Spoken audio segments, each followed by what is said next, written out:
Call work session to order. Items for review and discussion. I'd like to take, can we go out of order? Absolutely. Because he is on his way and he'll be here shortly, and since he was part of the task force, I'd rather him be here. Can we go to item B? Item B is the 2021 Christmas on Main Public Service Agreement, and Andrea will be talking about this. Good evening. Resolution 2021-83 is on the consent agenda tonight to approve a public services agreement with Downtown Belton Main Street for Christmas on Main and the Mayor's Christmas tree lighting. The action items in the agreement are what staff and Downtown Belton Main Street discussed at our meetings. I did receive a call today from Gary Mallory, the president of Downtown Belton Main Street Board. He's requested that action item number 4 on page 55 of the agenda, which is to coordinate a movie on Main Street against the museum or the Annex wall. If it could be removed, please, from the agreement, as Downtown Belton Main Street is no longer planning to do this. If the council desires to amend the agreement and remove that item, then Resolution 83 will need to be pulled from the consent agenda tonight for discussion and separate action. Any questions? Is this where we should ask questions about this or later if it's going to be pulled? No, you can ask. Oh, okay. Yeah. Well, the one thing I saw was, and it's just a question, it's not recommending anything, but they talk about fire pits, and I don't know what the liability is to have fire pits. Maybe they're someplace where they're secure, but if they're in the middle of all these people that are going to be walking around, are they secure? And are they? I think last time Chief Sapp said that they would be that fire pits in our own backyards had to be monitored all the time. Will these fire pits be monitored all the time?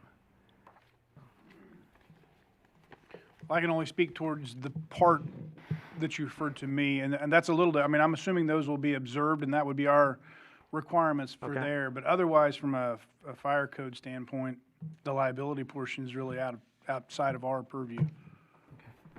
So the liabilities with the people in the agreement. Yes. Okay. Okay.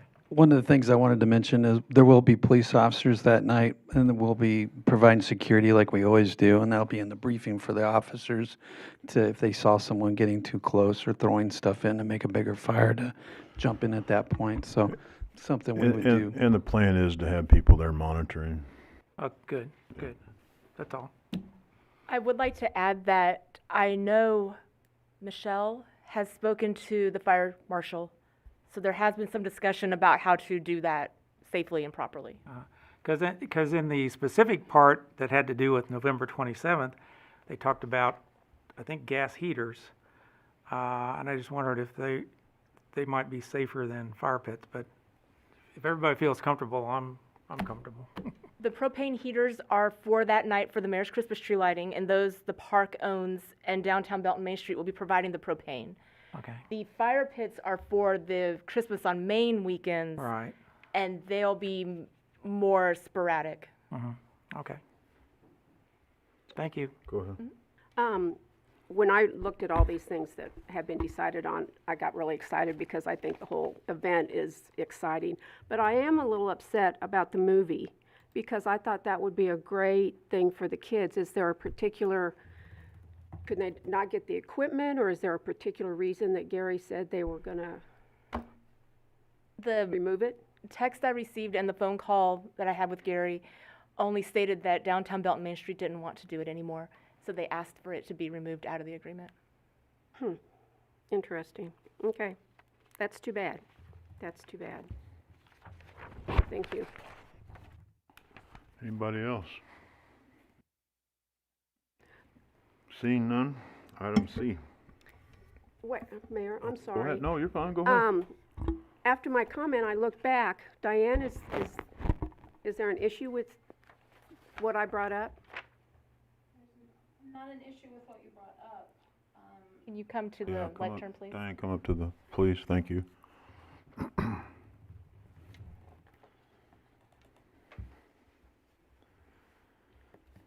There's not an issue with what you brought up, Councilwoman Peak. The reason that it has been taken off the agenda is the location has been objected to.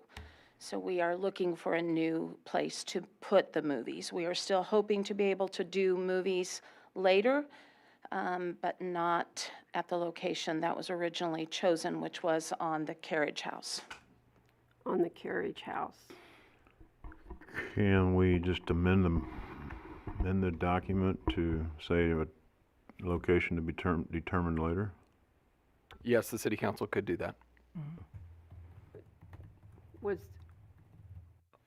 I guess I'm just at a loss if this was something that you guys had planned and now all of a sudden it's taken out because of the location. I mean, the carriage house seems like a good location, or even City Hall Annex.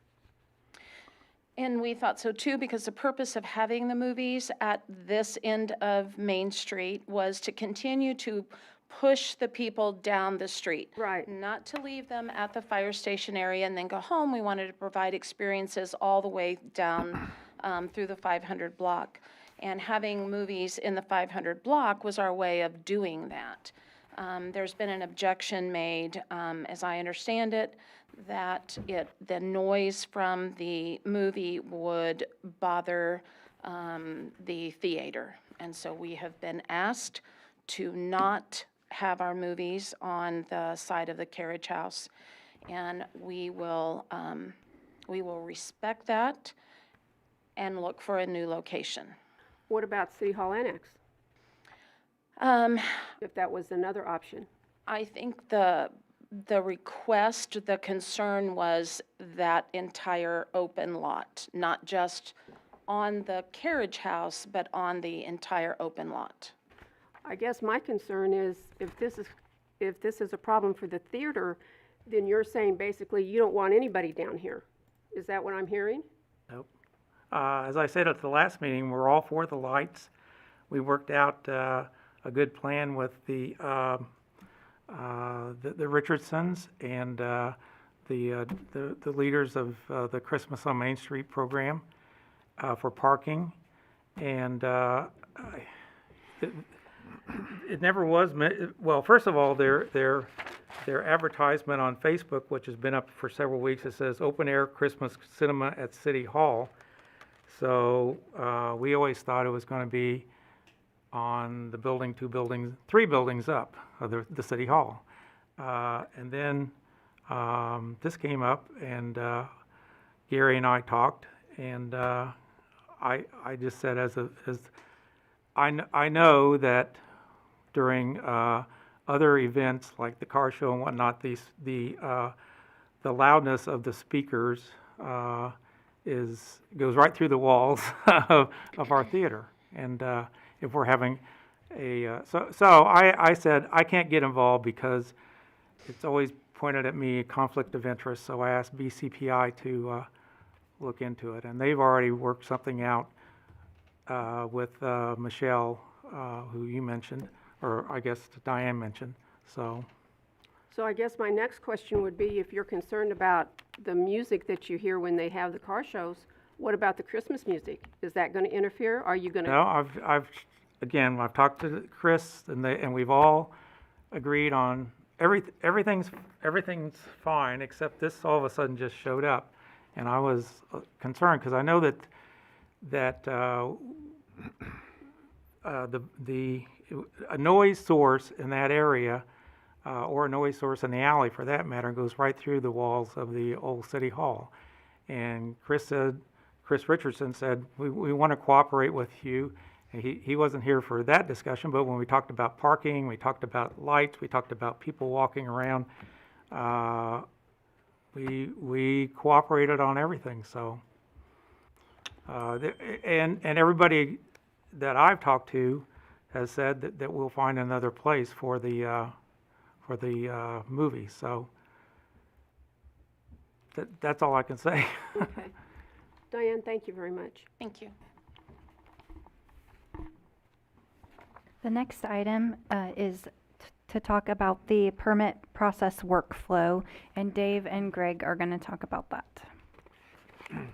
Well, let me begin, if that's okay. The agenda packet included our development review schedule. There's really two things I want to talk about. One is our development review schedule through the Planning Commission and City Council. I know the council has seen this before. This is a tool that we use with prospective developers coming through our public hearing process. It provides great certainty in our process and great certainty in getting items to the City Council. There's milestones in here. We generally have 2 weeks to review an application when it's submitted, to make comments if there's suggested revisions. And then the applicant has 2 weeks after that to revise the plan, to submit that back to us for processing onto the Planning Commission. And then the schedule includes just all those dates and all those milestones. And the advantage to a developer is they can look at this and see exactly how long it takes to go from submittal to ordinance approval by the City Council. It tells them exactly how long it takes to get something done, so they can plan their construction schedule, they can plan their financing, they can plan their acquisitions with that. So that's the Planning Commission Development Review Schedule. I'll go ahead and continue if that's okay. Yeah. Now, our building permit process is not too dissimilar from this. On commercial building permits, for example, McBee's Car Wash you're familiar with is under construction. That's a commercial permit. That's submitted at any particular time, and we have 2 weeks to have our plan reviewer, our engineering department, and fire department to review that commercial permit. And like this public hearing process, we send out a comment letter at that 2-week timetable to that contractor or that developer to have them revise construction plans. And they have 2 weeks to get those revised plans back to us. And certainly we hope that everything is done correctly at that resubmittal. And then at that point, we'll proceed to issue the permit as readily, as quickly as possible. We don't wait another 2 weeks. So that's the process we use for commercial building permits. New subdivision, single-family homes. Single-family homes are essentially the same, but I do want the council to know that we do have a quicker turnaround for minor permits, for roofing permits, for fences, for detached garages, things of that nature. So we don't go by that 2-week standard on those types of things. We strive to issue those as quickly as possible. We can't issue them over the counter because our software doesn't allow that, and we do have some staffing shortages in terms of processing things like that. But we do turn them around within a day or two, which I think is acceptable to me in terms of getting the product back to the applicant or the property owner. So that would be my summary on the permit process. Greg might have some things to add from the engineering side. Well, I'm a little out of... Hold on, any questions for Dave while we're at this point? All right, go ahead, Gray. So for me, it's basically the permit process has 3 different groups that we basically issue. Like Dave was talking about, there's residential development plans. And so on residential development, basically we review the plans that they submit for curbs, sidewalks, driveways, the water lines, the sewer lines, and everything that goes into public improvement. That's for the entire phase of a subdivision. So we review those, then the contractor goes out and builds them. Now, when they finish building them, then they have to actually go out and do something called final plans. They actually have to measure exactly what they did, because elevations aren't perfect when you build things. You're close, but you're not exact. So you have to go back and do final plans. Some developers want to submit plot plans before that. So they need a plot plan approved, and then once they get that approved, then Dave goes and issues the building plan. So one of the things that we run into where they say we're holding them up is that the developer has to actually finish building all the curbs and the driveways, the curbs and the streets, the water and the sewer. Once that's all done, they do the final plans, then they can submit plot plans to us. A lot of times they submit like 30 or 40 at a time to us. So when they submit 40, it takes about an hour to review each one. So it's a solid week of someone's time just doing their plot plans. We return them to them. It takes them a week or two then to review them, make their corrections, return it back to us. Then it takes us another week, if they submit 30 or 40, to review those again and return them to them. If they do them correctly, we give them a punch list, a checklist, so they know what they're looking for. We can do it in 2 rounds and it's done. If it takes 3, 4, 5 rounds to get those corrected, you can see where that 3-week turnaround or 4-week turnaround can now turn into 2 months, 3 months, 4 months, trying to get a plot plan correct. And we tell them exactly what they need. It's just a question of whether they want to do it or not. Plot plans are very important because that's where the dirt from each lot meet each other. So where people say, hey, that guy's shedding their water off their house into my house, we want to make sure that doesn't happen. We want to make sure the ditch in the back is proper. We want to make sure the height of the house is right. The driveway doesn't have too much slope, and on and on. There's a lot of things to look at. And so that is one of the places where we have people say, hey, you're slowing us down. But these are important things that need to be checked and reviewed and approved. Commercial development, those usually go much better. They are usually large commercial developers who do the same building and plot plan over and over again. They just adjust the ground to meet the plan that they already have. And so generally those go pretty quick. There's less review from us because we're not in the interior. We just make sure they have the correct water, the backflow devices, make sure they have all the utilities set up and that they can operate correctly. The last group that we have is right-of-way permits, and those are quickly turned around. Those are people coming in, utility companies, wanting to do work in the right-of-way, and so they just come in, get a permit. We have a straight fee for how much their work area is, and then we charge them for that. So those are our three basic permits that we have. Be happy to answer any questions you have. Any questions? Go ahead. I guess my question, I know it's probably going to be more Dave than you, Greg, but you brought up the land and the watershed and all that stuff. We don't ever go back. I mean, I've seen this a number of times. I know one time stuff happened over behind the park when Apple Valley 20 years ago, and I'm going to bring up that kind of stuff where people, they get a permit to lay sod, but we never go back and check it afterwards, and then they go in and modify their land before the sod is laid. So I'm just trying to figure out, do we go back and look at people's property after the sod is laid? Because we tell them where the developer how the land's supposed to lay so we can shed the water and not go into the neighbors. But I think what's going on is the homeowners are changing it and they don't understand all that stuff. So I just wanted to see if we actually go back and make sure that they don't change that stuff after the sod is laid. After the sod, no, I don't believe that's the case. But you go back there after the excavating and look at to make sure. Unfortunately, I have had an incident in my life where someone changed some stuff that we should have never allowed happen. And I just wanted to see I'm just trying to think if we should go back afterwards and make sure after the sod is laid that it still fits what the city required them to do. We require sod prior to certificate of occupancy. Okay. So it's a final inspection item that has to be there. If, for example, in the winter they can't put in the sod, we process a temporary certificate of occupancy. But sod has to be there before the house has a final CO. Now, we don't go out and shoot grades of that sod once it's installed. We don't do that. It's just an eye check to make sure it's there to see if it generally meets the slope requirements of the plot plan. So we don't look at grade when we do a final inspection? Look at grade, but we don't measure the topography. Okay. I just know we had issues over here in Apple Valley. They would change everything based on what we wanted, and then all of a sudden water from the park was getting into their yards and all that stuff, and they blamed us, where we found out that they actually changed the landscaping after the fact. So I'm bringing up something 20 years ago, but it's still something I think happens out there. So thank you.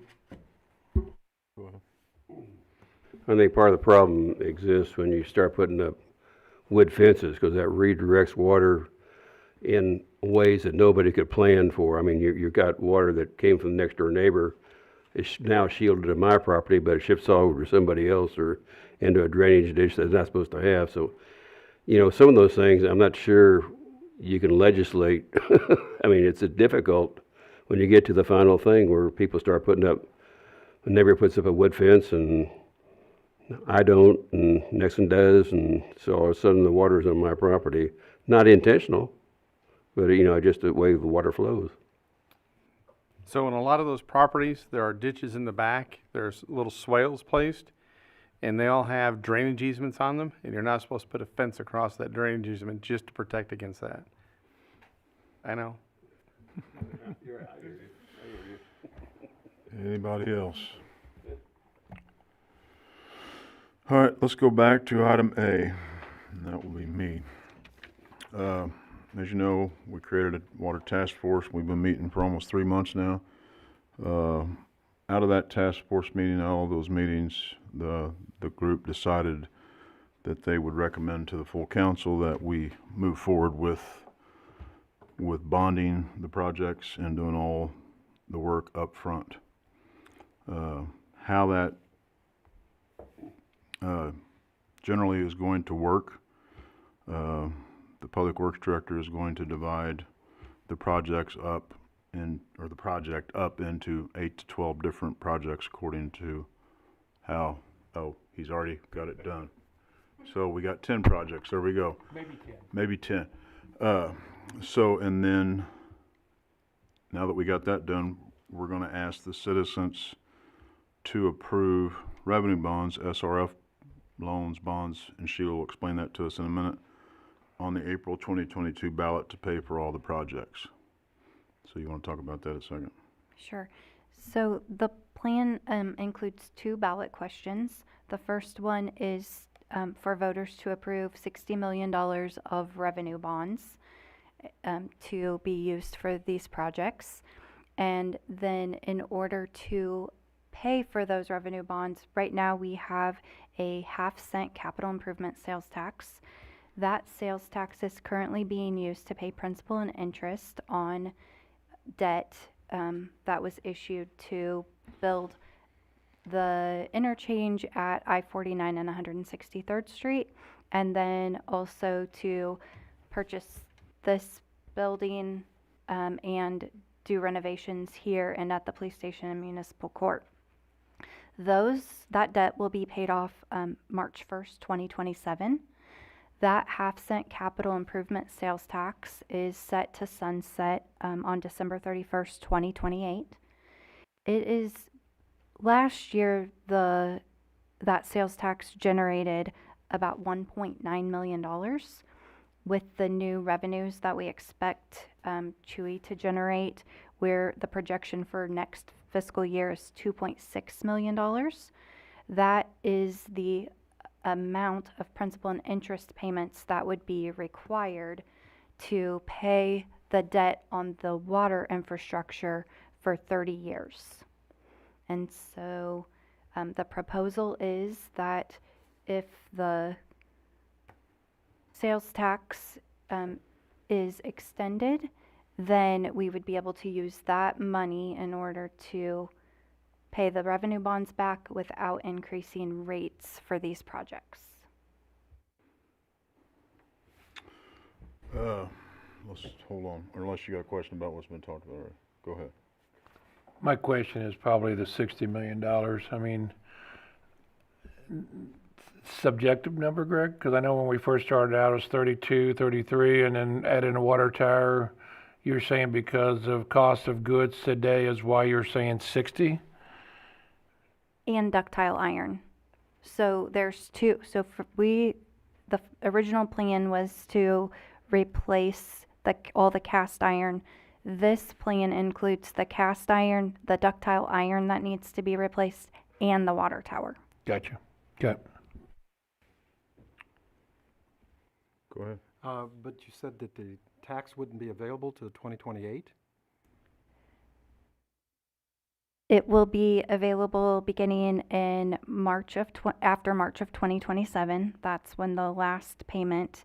And so we're talking about if we do SRF loans, and by the way, we won't be limited just to do SRF loans if traditional revenue bonds ends up being a better option for some reason. But the plan right now is to do SRF loans. It takes about a year to do the application process and be awarded to be able to participate in the process. And then we would be doing design work for another year, which would get us 2 years down the road. The reason that I really like the SRF option is because it works more like a construction loan, where if you're building a house, you pay interest only on the funds that you've drawn as you're going through.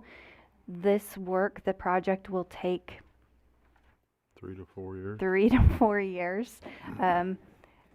He keeps stretching it out. The reality is that So if it's going to take 5 years, we would have to do multiple bond issues. Whenever we do a bond issue, we have to spend those construction funds within 3 years of the date of issuance of the bonds. So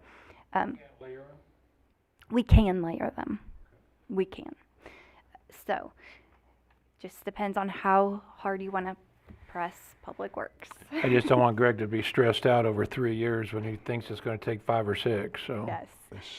And so that will give us time, and then we have money in the water fund. We've been collecting the debt service charge. We have a balance that was going to be paid at the end of the current bonds that we have issued. We can use that to help us get through until the sales tax is available. And I will add to that note on financing that through different means that we've been trying to get to our public officials in Washington to try to get some of the infrastructure money that the Congress just passed. I personally asked Congresswoman Hartzler for $40 million to work on this project, and you know, she understood, she liked it. No guarantees, obviously. So, and I know Greg is working other channels. So that could be a game changer if we got money from that infrastructure bill. That would obviously just lower these numbers down. So I think we covered pretty much everything. Anybody got any more questions? Everything. But I'd say good job, Mayor. Thank you. Mayor, only thing I would tell you is, as a mayor, if you would, thank the private citizens that were part of our group in that. Yeah, I was getting ready to do that. Yeah, we had 4 council people and 4 private citizens that came to the table 3 or 4 times and had a lot of valuable input, and it worked good. So I like doing it the way we did it. So I was a little hesitant to begin with, but I do like the way we did it. So Angela, you got any questions? You were there. I think it went well, and I really appreciate the citizens that helped. Allison, anything? Okay. All right, item D. Patrick will be talking about the global opioid settlement. Thank you. And for background to the City Council, in about 2017, the the Missouri Attorney General at the time, Josh Hawley, began litigation against 3 of the main opioid manufacturers. That would be Endo, J&J, which produces it through their subsidiary Janssen, and Purdue Pharma. That litigation got bundled up into what's called an MDL, or a multi-jurisdictional litigation, multi-district litigation. That has been progressing over the past 3 to 4 years. Recently, the parties were able to generally agree to a settlement. The settlement has 2 different components. It has a financial component that's valued at just a shade under $26 billion. And then it has a behavioral component. The behavioral component includes things like the actual manufacturing. J&J has said that they will stop manufacturing opioids. It also includes marketing of opioids, and then also includes a clearinghouse for opioid sales, where if there is too large of a sale made, the opioid manufacturer or distributor has to note that, send that to the federal government, and the federal government will then begin to investigate. The issue in front of us today is the financial component. That $26 billion is split between the 42 states that were participating in it.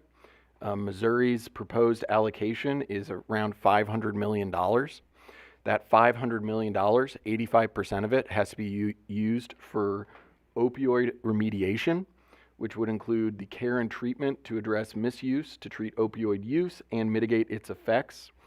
The Missouri legislature, in anticipation of this, passed a new statute, Section 196, 1050, that specifically says that in the state of Missouri we'll actually use more than 85% towards opioid treatment. But the key for the settlement purposes, and why we're in front of you today, is the state allocation agreements. The more political subdivisions that participate from each state, the more funding that state gets. So in the state of Missouri, there are, I don't even want to guess how many political subdivisions, cities and counties and public health departments there are, but each one that participate means that Missouri gets more of its share. This money is not meant to be directed to cities themselves. Instead, it will be held by the state, and the state will utilize it. But more cities participating, more counties participating means that Missouri gets more of its share of that proposed $500 million. So the issue that is before tonight is whether or not the city wants to agree to participate in that. There are reasons to participate. There are reasons to not participate. The reasons to participate is that there's no more litigation. As everyone on council, I'm sure, is aware, litigation is a very time-consuming and lengthy process. This would end this litigation after about 5 years. The amount certainty, so most of the time when you go to litigation, you don't know how much you're going to get. We now know generally how much the state of Missouri will get. The speed of the payment, there's talks that these payments will actually begin to be available in spring of 2022. And again, the more political subdivisions in the state of Missouri that participate, the more the state of Missouri gets. Reasons to reject, some states and large cities have essentially claimed that it's not enough money. It needs to be more. The state of Washington, specifically, their attorney general has decided not to participate in the settlement because these amounts are going to be paid over 30 years. The amount going to the state of Washington, I believe, would have ended up being about $30 million a year, and the attorney general in Washington thought that was insufficient to support the state's opioid remediation and treatment plans and the damages that were caused to its political subdivisions. That is also the same reason why the city of Philadelphia has also decided not to participate. Now, the city of Belton never brought its own case. Most of the time, the cities and counties that brought their own cases were ones that had public health departments because they had more articulable damages caused to them by opioids. There were more people in the hospitals, situations like that. Staff's suggestion is for the city to participate in this global settlement, to end the litigation, and to allow the state of Missouri to receive more funds that it can use for opioid remediation. The intent is, if the council desires for staff to complete the process of the city participating, that there will be a motion on the consent agenda at the next meeting. Sheila, is that correct? Authorizing city staff to take all steps necessary to participate in the settlement. And I'll answer any questions. Any questions? Go ahead. Has the state said more about what their plan is with these funds at all? So I have not fully reviewed what the state's plan is, but since the Missouri legislature has already acted, I would say that the hope would be that Missouri would take this very seriously and that all funds would be used in accordance with Section 196.0050. Anybody else? And just so we can get a read, it appears like most councils in favor of. Okay. So, thank you. The next item is item E, noise standard considerations for new developments. And Dave is going to talk about this. Well, let's start with provisions of our City Code of Ordinances. There are some noise standards in the nuisance section, Chapter 14, pertaining to prohibitions on loudspeakers, public entertainment, construction in residential districts, and engine exhausts. But there has been discussion about amending the Unified Development Code to provide a noise ordinance to help in use for reviewing commercial development applications. Section 20-5 of the Unified Development Code, there are some provisions in the existing code that state that certain special studies can be requested by the Planning Commission or the Director of Planning. And we use that section presently for traffic studies, stormwater studies, and we have used it in the past for a noise ordinance considerations. Not every project needs a traffic study. Not every project needs a stormwater study. Not every project needs a noise study. So the staff would recommend that we continue to use the special studies provisions in Chapter 20-5 on a discretionary basis, case-by-case basis, to look at proposed prospective developments to see if a noise study is necessary. And I think that would be dependent on what the proposed intensity of the use is. Different uses, different activities might have different impacts with noise, and we want to be able to look at those on a case-by-case basis And our code presently allows the staff and the planning commission to do that, to come to the city council with recommendations on those types of things. So I will conclude with that. Be happy to answer any questions about those existing provisions in the code. Go ahead.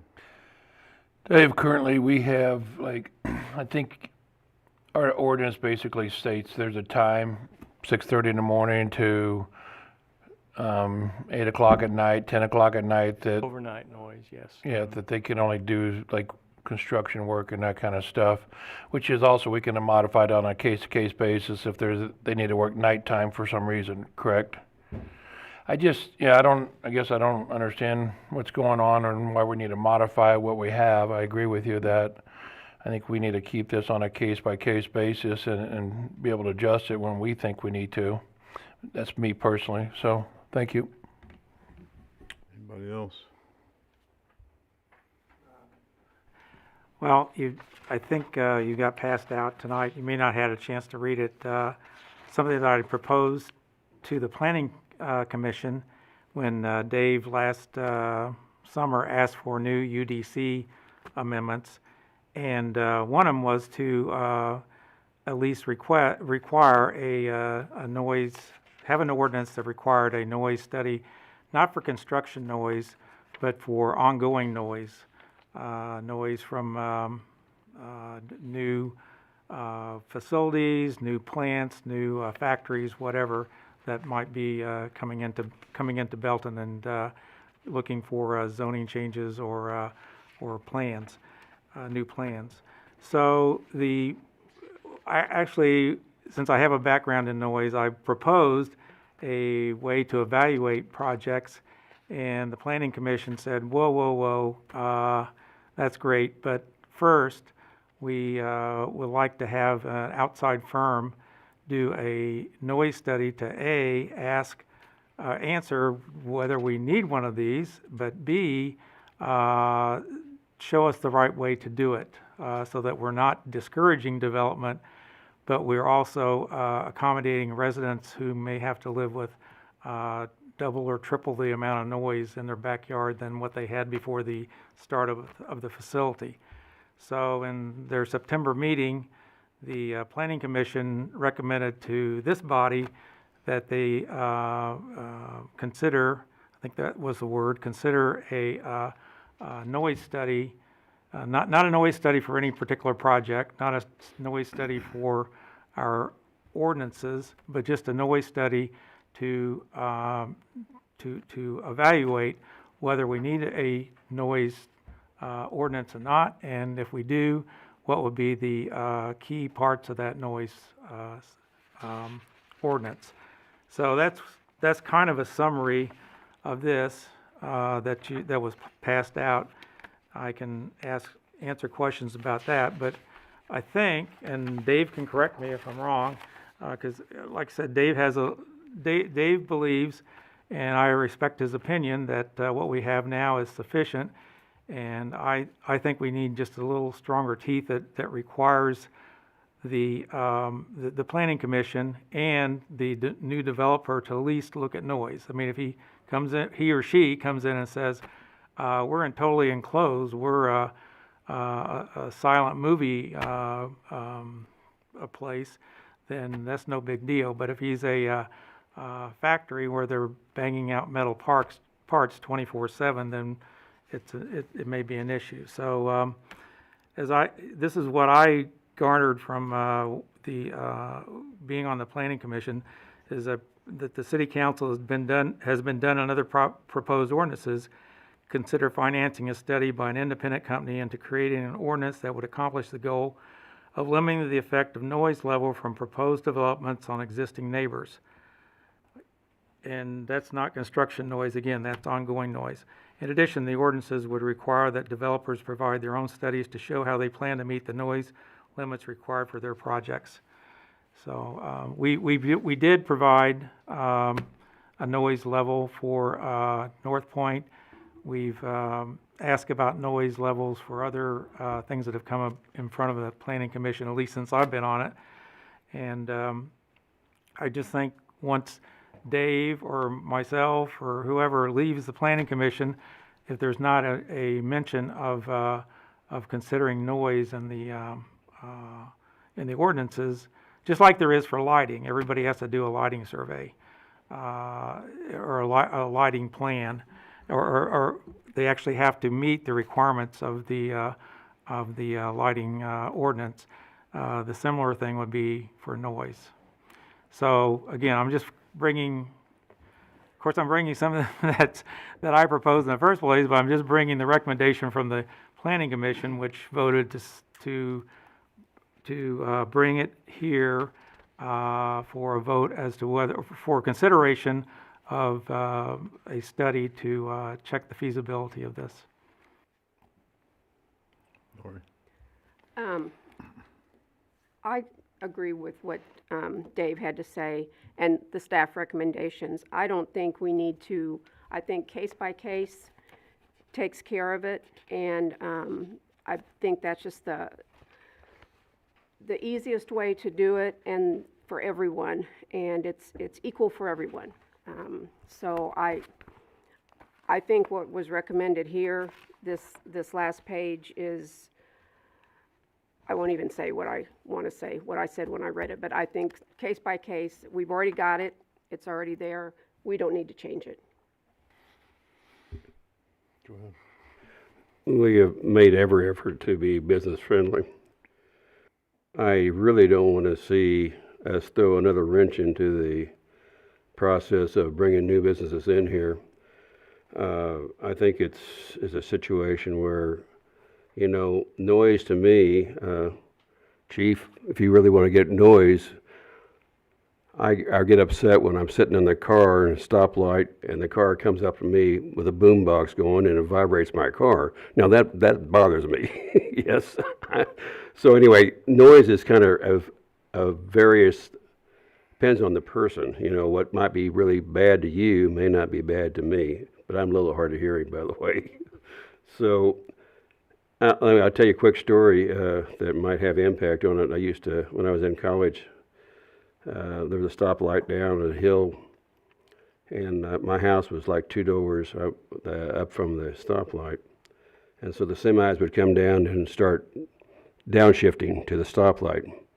When I first moved there, I heard it. Over a period of time, I didn't hear it at all. The trucks were still there, but my mind literally blocked it out. So, you know, I'm not suggesting that to everybody that's their minds can be blocking out the noise, but it can be something of a consideration.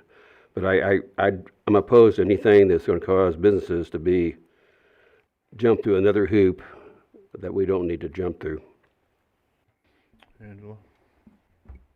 I think my question is for Dave. So am I understanding that in your permit process and everything that you talked about earlier, that there are things like we check for lighting, that they're going to have that appropriate? Obviously, we have the fire department check certain safety things, but we have nothing in there for businesses on noise? There is nothing in the code now establishing noise levels at property lines for new development. Okay. Thank you. However, there is an part of the code that says that it does allow us to require a noise study when appropriate for a new development. Nothing prohibits us from doing that, and we do as appropriate. I guess my question to you, Dave, other than construction, do we have a noise problem in our community? I mean, I know years ago, 20 years ago, sometimes some neighbors over there on 170th Street would talk about errands late at night and something like that, but he planted some big trees to try to deaden that noise. But I don't know about, I mean, I'm just trying to think about our community and where there could be some, I mean, I did have someone complain about a bar on North Scott, but they're playing outside at 10:30. I mean, they're isolated incidents. I just want to know if there's some place where we have a consistent noise issue that's not considered construction. Well, I think in terms of the nuisances, like the bands playing late at night, engine braking on trucks and automobiles, that's one thing. And that may happen occasionally in a community. But in the short 4 years I've been here, I've not known any noise issues that came about as a result of new construction, new development. Now, there have been some questions about noise levels at Southview Commerce Center, but I'm not quite sure if those are related to construction or they're related to ongoing operations. And I've said all along, let's wait until we have 3 buildings completed, 3 buildings operational, and see if there is a problem with noise. The ordinance that the City Council passed in 2018 established a noise level for Southview Commerce Center, and we can use that as a tool to see if they are exceeding those requirements that the City Council set up in 2018. That's the best way to respond to any questions about any noise ongoing at Southview Commerce Center once the buildings are complete and operational. Well, that's where I'm getting to. I mean, if we had a consistent noise issue somewhere in our community that's not in a construction zone, I mean, I think we can look at that individually, but I think I'm with you. I think we should wait until all the construction's done out there, maybe do our own little noise study out there, because I go out there on a Sunday and there's still people working at Chewy and stuff, but I don't hear a lot of issues because there's no construction going on. So I just trying to feel what it's like out there on what it's going to be like hopefully in the next year where there is no construction going on over there. So thank you. Allison? Rob, I appreciate your intensity of focus on this issue. How I interpret what you're saying is essentially establishing like a baseline, correct? Well, yes and no. It's just like a speed limit. Sure. You don't have the same limit on Y Highway that you do on your residential street. And experts smarter than us, the police chief and other people establish those. And all I'm looking for is a sentence in the code that says, we'll look at that. Dave's absolutely right. All of it will be on a case-by-case basis. We're not going to tell Chewy, you have to be 35 when we tell somebody else you have to be 55 if they have exactly the same operations and the same distance to residents and the same density of residents around them. Okay. But we will, I mean, in my opinion, and it might be completely wrong if we have an expert study done, but in my opinion, it varies by where you are. You don't go out in the middle of the field and say, I want it quiet as a mouse if you're putting in an oil refinery or a party place, an event space. So Sure, that makes sense. Thank you. Dave, my question for you then is, what do other cities have? You know, I don't know that I could tell you decisively what other cities do. Okay. My sense would be that they do things on a case-by-case basis, because establishing a noise ordinance and a code might work for some businesses, it might not work for others. You might have a business with outside loading, outside manufacturing, outside storage. It might have a different noise level than something that's totally enclosed. And that's why you should look at it on a case-by-case basis. You can look at what the proposed use is and go, yeah, that maybe needs more attention than this one does. Sure. And I think that's the way most planners approach it. And enforcement, just guessing, enforcement would be a bear. Does that sound? It can be done. It requires a noise meter to be installed and a noise meter to be read. Okay. All right, thank you. Thank you both. Before we get too far along, I will add, back when Councilman Clark was talking about South Point, or Southview Commerce Center, we had a meeting with them, Carolyn and I did several weeks ago, and they committed to and agreed to a noise study, a new noise study after Building 4 is up and completed. So we do have that commitment out of them, and we'll move forward with that. So go ahead, Angela. Do we know how much this study to see if we need an ordinance would be? Do we have any kind of approximations? No, ma'am, I have not shopped a professional consulting fee for that. And that would be on the city to pay, am I correct in that? However, right now when we do individuals, does the city still pay that, or North Point is paying for their own individual one? The burden would be on the applicant to provide the noise study. Okay, thank you. yeah, there would only be this one study, and then even as we're doing it now, as Dave just said, all the individual project studies would require the proposed developer to come in and check the ambient noise, that maybe if it's going behind your house is, what's the noise level there over a 7-day period? And then it would also require them to say how are they going to meet the standard, which is, again, not a fixed number, in my opinion, but it would be a delta above what it is for you, so that it won't be an annoyance for you or whatever property owner is closest to the facility. And I will say that almost everything that I've seen in the last few months since I've been around here is all residential, and you wouldn't be doing this for residential. We already have standards that talk about construction time, like Dave was saying, Clark, or Councilman Clark, I'm sorry, about timing of doing construction noise and things like that. I'm more focused on if we did have something in the future that came in that is got continuous noise going on, a continuous operation, or at least during the daytime hours, and some of them will go 24/7.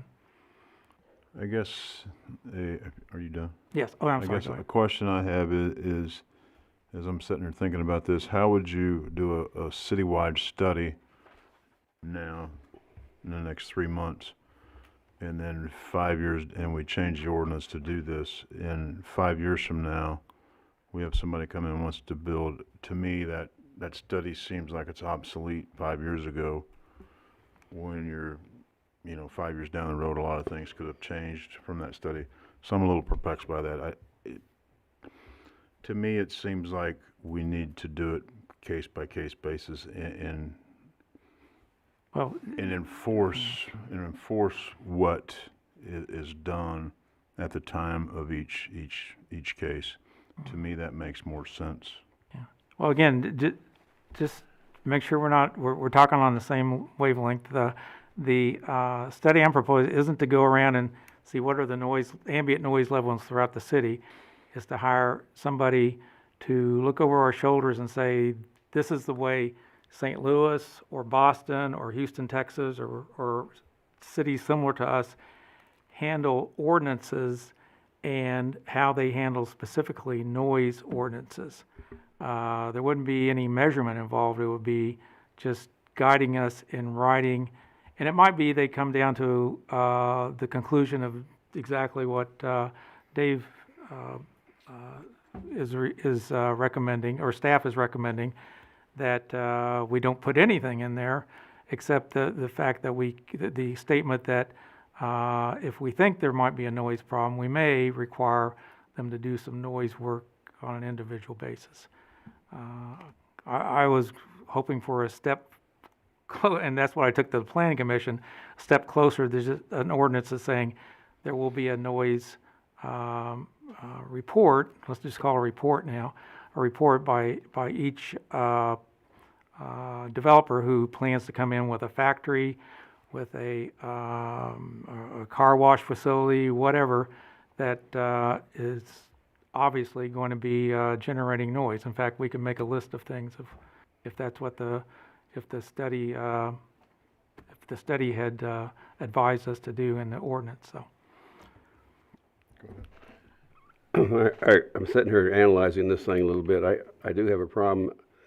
Let's suppose we said there was I don't know anything about noise, so let's say 50 is the magic number, and they come back and say it's 50 or 49. You really don't know what's going to happen until that building's up and operational.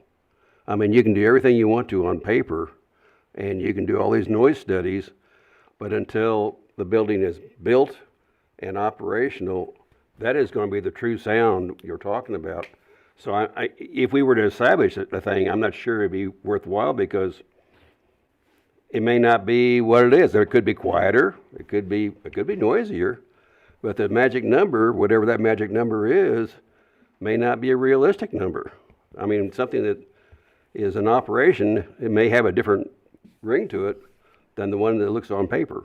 Yeah. Well, that's similar to our lighting performance standard, where we, depending on the energy of the bulbs and where they're located in either street lights or building lights around, again, for the Southview Commerce Center, we specify a height above the ground such that the light is always less than 1 foot candle at the fence line.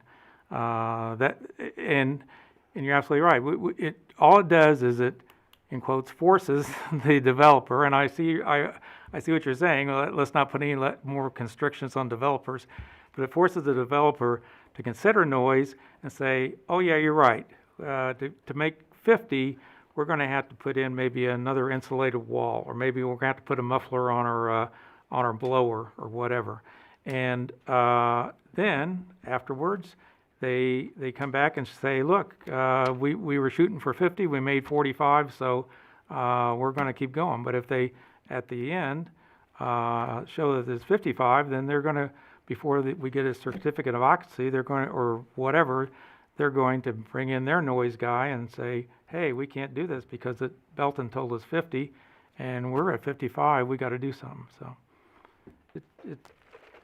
Go ahead. I think, Councilman Powell, I mean, I appreciate your passion for this, but I think putting minimums or maximums on here just puts us in a threshold where, you know, we could have a community or somebody trying to come in that, I'm going to say out Graham property, if we don't know where that is, it's out off 549, there's no one there.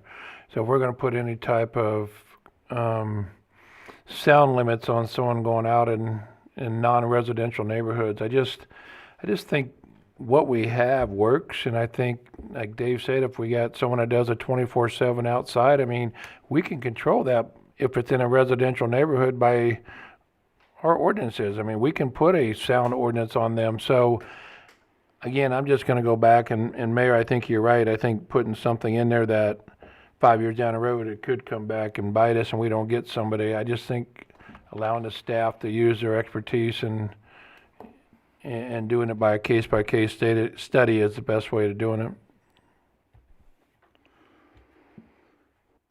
Anybody else?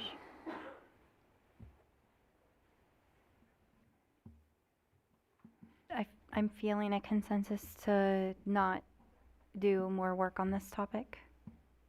I think that's Okay, just to make sure. consensus. Okay, the next item is Chief Lyons will be talking about the dangerous animals ordinances. Tonight, the police department's going to be talking about revisions to the animal control ordinances. The first two of these topics that we're bringing to the work session is dangerous animals, F, and then trap, neuter, and release program in L. And tonight, I have an expert with me, Animal Control Officer Sarah Spees, and so she can help me answer any questions that you might have. During my short time as Chief of Police, I believe there's several revisions to the animal control ordinances for the city of Belton that would greatly increase the effectiveness and quality of our services, and I provided a memo to each one of you tonight with some attachments. One of the things that we looked at was the city of Belton doesn't currently possess an ordinance regarding the registration of cats and dogs. One section of our ordinance that was removed, the date for that removal was 10/28 of 97, and so that's the closest that I can find that we actually had that removed from our ordinance, and some of our staff remember that being around the same time that they started with the city and remember that. So there might be members of the council that have more accurate knowledge about that. As a result, I can't speak about the number of domesticated cats and dogs, and that's why I bring it up in the city of Lee Summit. The American Veterinarian Medical Association estimates that the population of dogs is 1 out of 6 households. Cats is I believe my figures are turned around. Cats is 1.8 per household. And so we did some calculations based on that. And we calculated that there's about, with a population in the 2020 census of 23,953, that we have about 14,971 households. And so we estimate that there's about 9,192 dogs in the city, and the number of cats, domestic and feral, at about 6,082 in our community. And so you can see that this is an issue that would face a lot of residents, a lot of households in our area, and we have a lot of animals. The primary reason for licensing in dogs and cats is to track health records, rabies vaccinations, and population size. Secondary reasons would be tracking breeders of animals and lost and found pets. And I can remember talking about when we would license pets in other communities that we had to, basically we would bring your dog or cat home 3 times without fining. Currently, I'm not advocating for pet registration due to the cost of software, tags, forms, our minimal staff that we have in regards to this, and a lack of a community animal shelter. And that's something we could talk at a later date about. I believe that that would be part of the discussion in regards to a community animal shelter, would be those additional services and what that would look like. In fact, just to kind of preclude that, I would actually be a strong advocate of combining with other communities around us for a bigger facility and shared costs.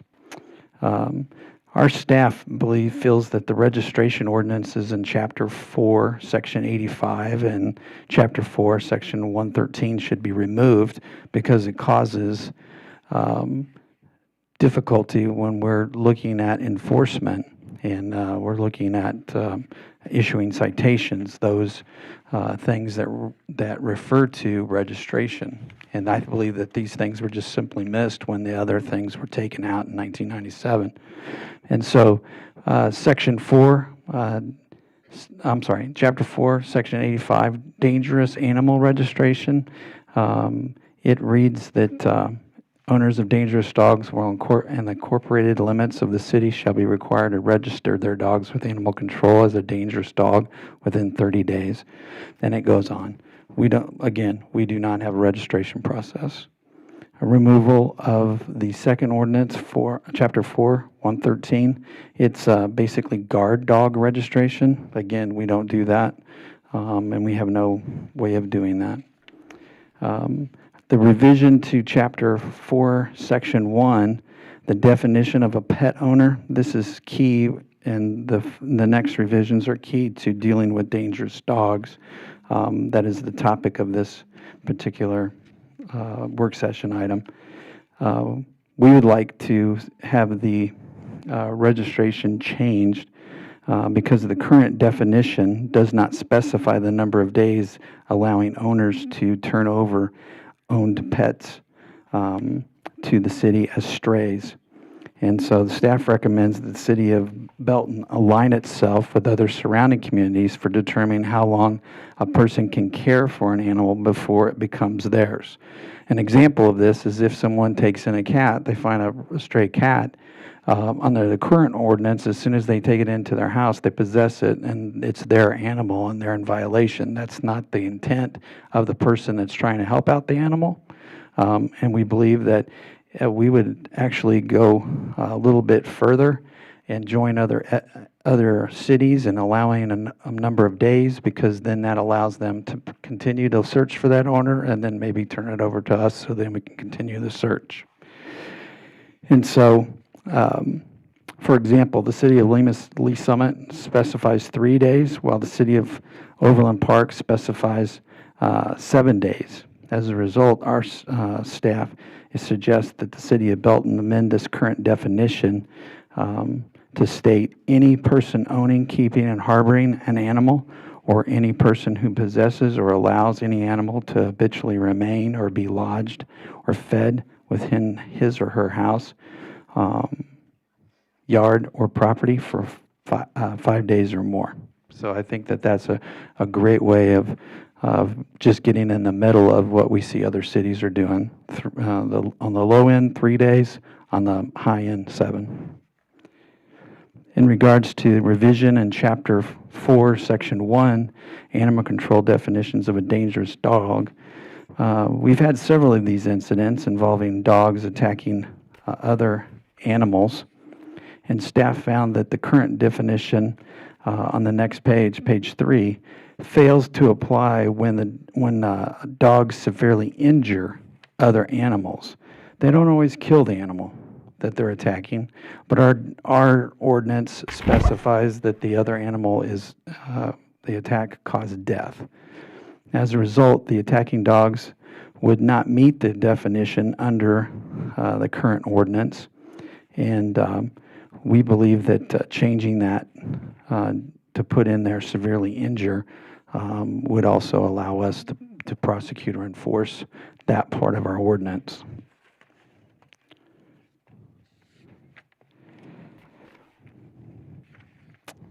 So our staff is recommending that a new number 2 in our ordinance would read, any animal that has severely injured or killed a domestic animal, dog or cat without provocation while off the owner's property would suit what our intended purpose would be with doing enforcement in those manners.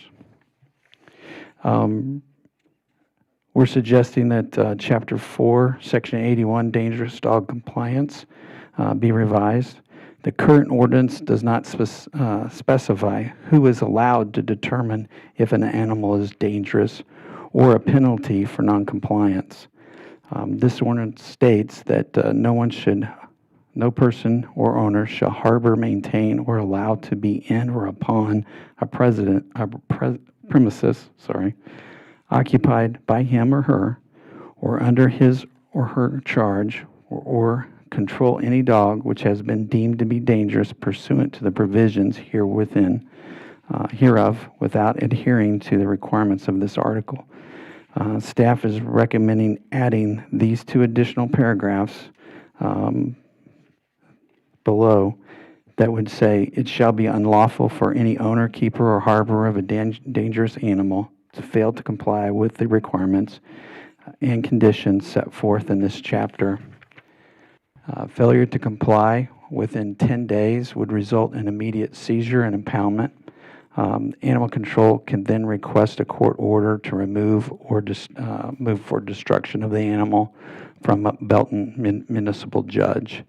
And these ordinances, revisions to these ordinances will help ensure that if owners do not comply with the requirements set forth, that the animal control has a mechanism to remove the animal from the city. Along with that, we're asking that the animal control officer be the one that deems the animal to be dangerous. And then with that, a citation would be issued to the owner. There is an appeal process that takes forward, that goes through.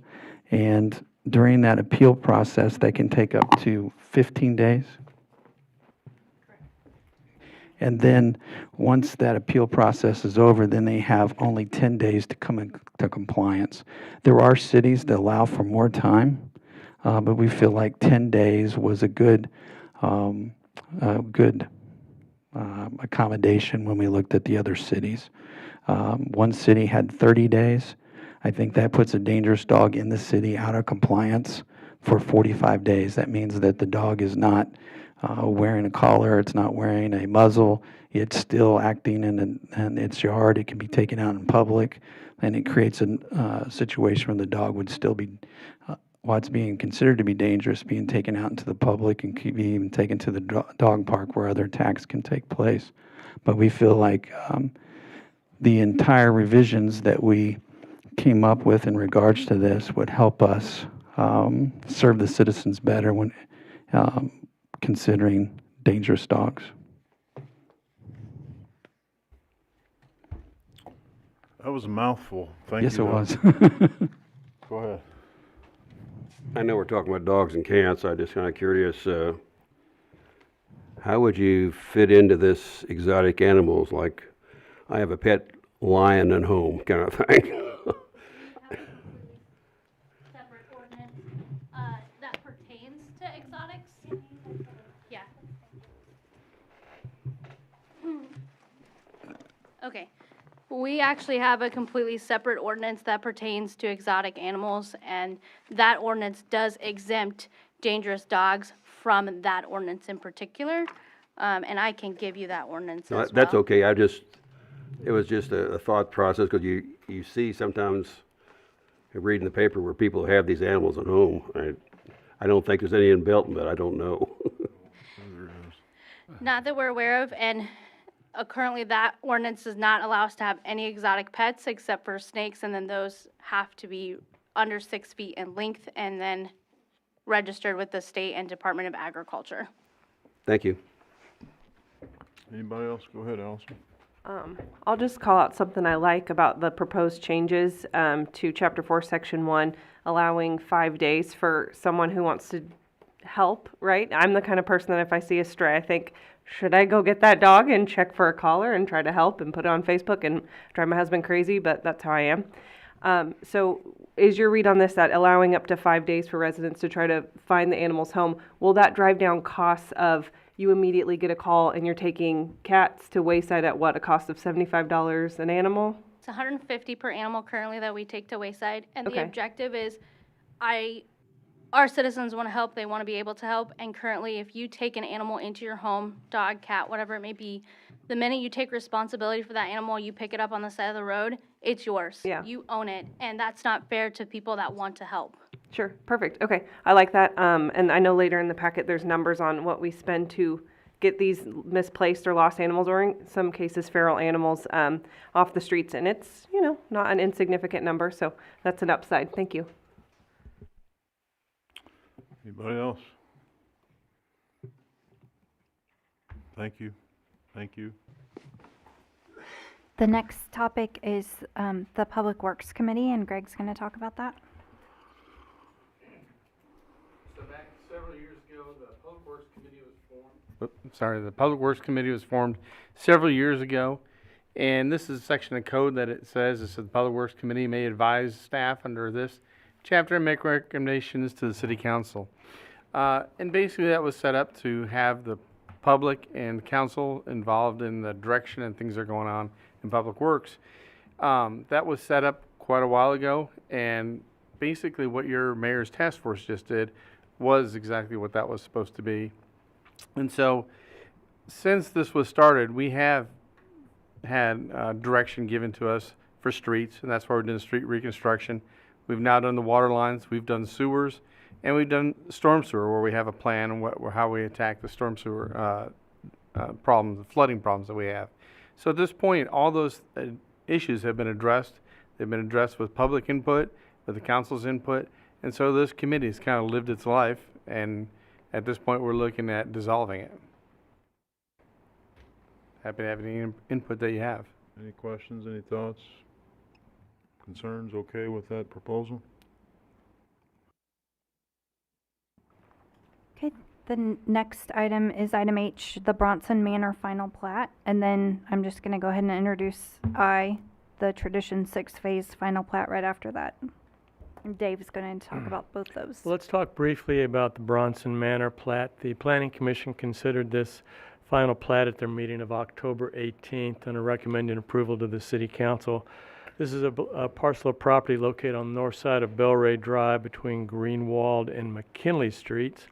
The application was filed to create one lot of record to allow the construction of one new single-family home. Now, this existing parcel is an unplatted 3.32, and I called it a remnant parcel that is surrounded by single-family homes. The parcel does have limited access from public streets, and the information that we've received is that this parcel was originally set aside with Belray Estates for a neighborhood park as a facility that was never constructed. The applicant is purchasing this property from the existing property owner with a plan to just build one single-family home. The Planning Commission reviewed this, found the circumstances were reasonable to allow the construction of the one single-family home with this limited points of access, and Planning Commission believed this is a good solution for this remnant parcel that has been somewhat of a problem for this neighborhood over the years. Be happy to answer any questions, and the applicant is present. Go ahead.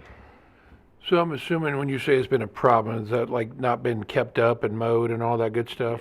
Right. Okay. That's what I was wanting to know, if that's been kept up at all. I mean, I drive by it and you kind of look back there, but you never really see anything. So I just wanted to see if this been kept up. So having new owners, that could be a good thing for the community then. Yeah, we believe so, yes, sir. This is a piece of property that I've known of for a long time, and it was offered to the Parks and Rec to be given to them here a few years ago. She was trying to push it off on, because they didn't want to take care of it, actually, and it was going to get pushed to a Parks and Rec to take care of. It's supposed to be a playground, but the problem with it is the in and out to it. It's just a very skinny little drive, and you had to change some ordinances in order for a home to be built in there without street frontage and such, I imagine. Correct. The code does require minimum width on a public street of 80 feet. And so the Planning Commission reviewed that, and they recommended an exception to that width requirement for the limited 25-foot easement access that exists. It's the only thing you can do. It's a very limited little piece of property in there, and I think building a home on there would be great. I guess my question, Dave, is, I mean, it is limited access. Is the main drive going to be off McKinley, or is it going to be off of Bell Ray Drive or Greenwald? Well, the applicants are proposing a driveway with access off of Bell Ray and then exiting out on McKinley. So it'll be a circular drive using both points of access. And that would be wide enough to get ambulance and fire It trucks would back? be, yeah. The fire marshal believed that this is reasonable. The fire staff could be trained to know that there's the one single-family home there. It would be addressed correctly, but the fire marshal did ask for heavy-duty paving in the event apparatus went back in there, and they want to make sure it's more than a typical residential driveway to turn a vehicle. So will their address actually be Bell Ray Drive? Mm-hmm. Okay. Thank you, Dave. Anybody else?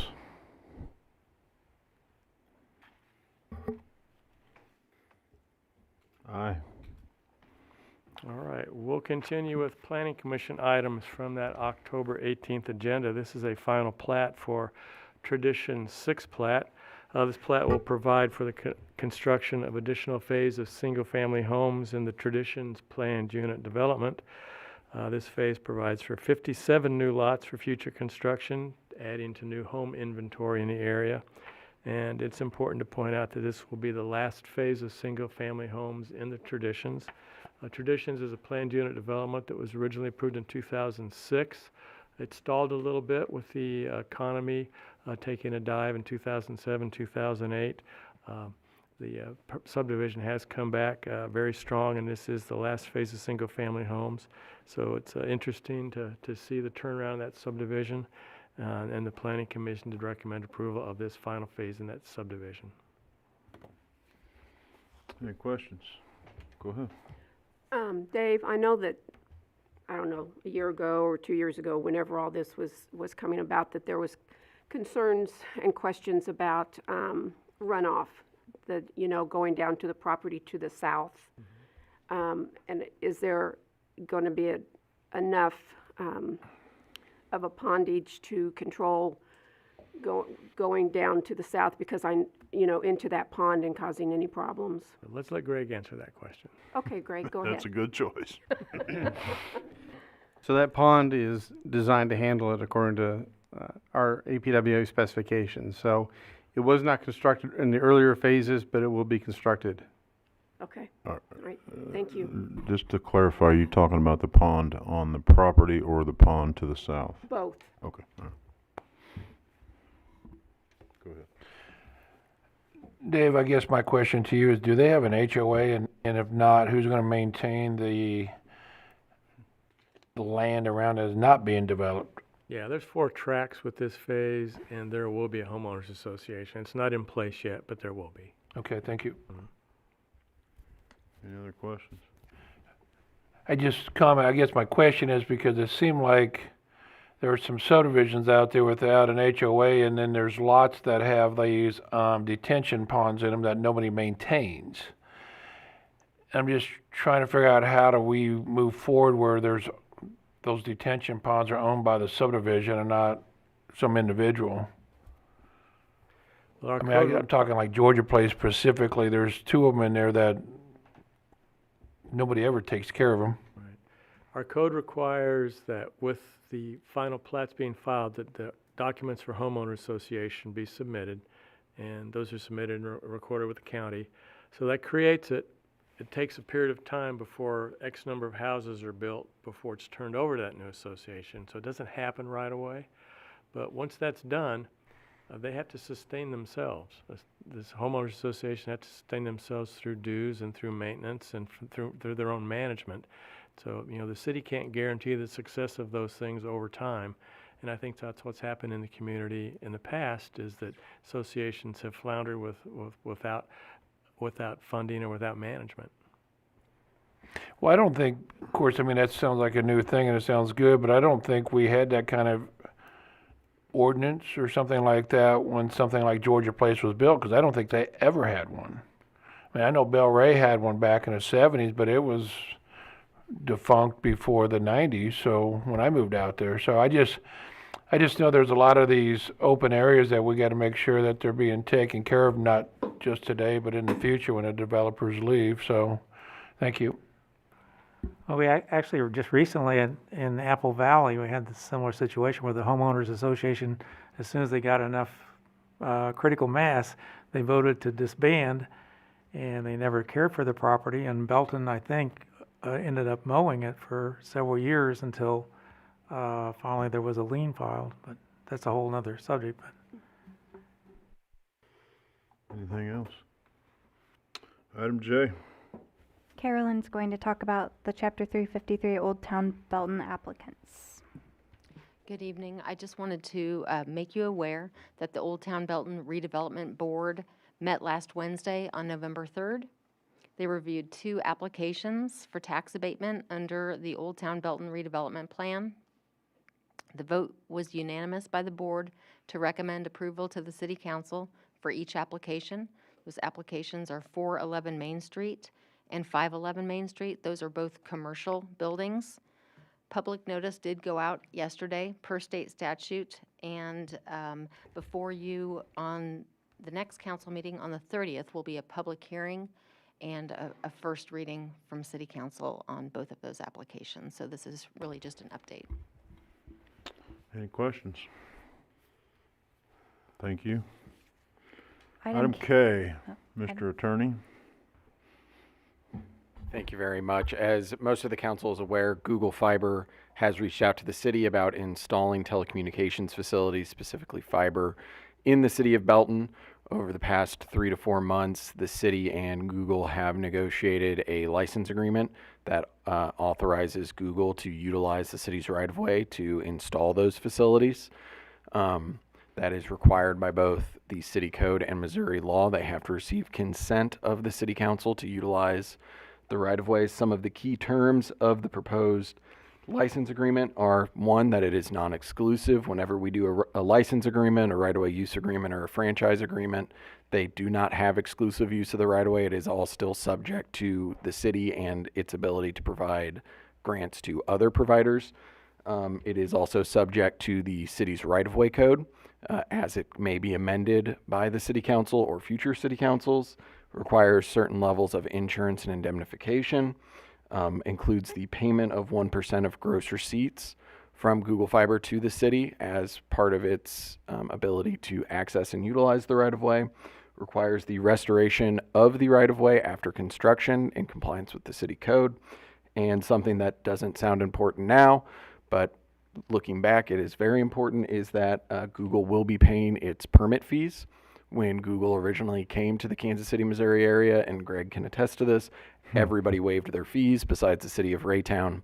And there is a significant amount of work that will be required by the Public Works Department in ensuring that this installation occurs in a timely and efficient manner. The license agreement will be before the city council at the next city council meeting. And if there are any questions, I'll answer them now.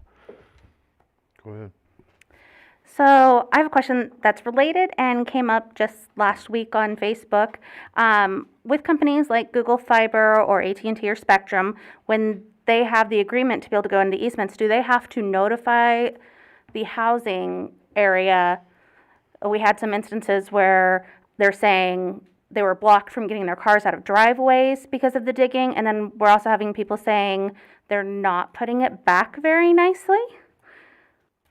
So Greg can also answer this, but part of your guys' right-of-way code does require traffic control and other certain items when they receive their right-of-way permit. As for restoration, there are issues with restoration when it comes to this time of year. You can't restore a grass or sod area if you're doing work during the winter. I am sure Greg will be very much on top of all of those providers to ensure adequate restoration of the right-of-way when the seeding season is upon us. I like it. Any other commitments you want to make for me, Patrick? while you're going? Greg will personally inspect all water lines after installation. So yes, people do get right-of-way permits for us, and normally we do not require them to have 24, utility companies, we do not require 24 hours notice or put door hangers on them. But they are required to make sure that driveways are clear so people can get in and out of their property, and they are also required to restore the property.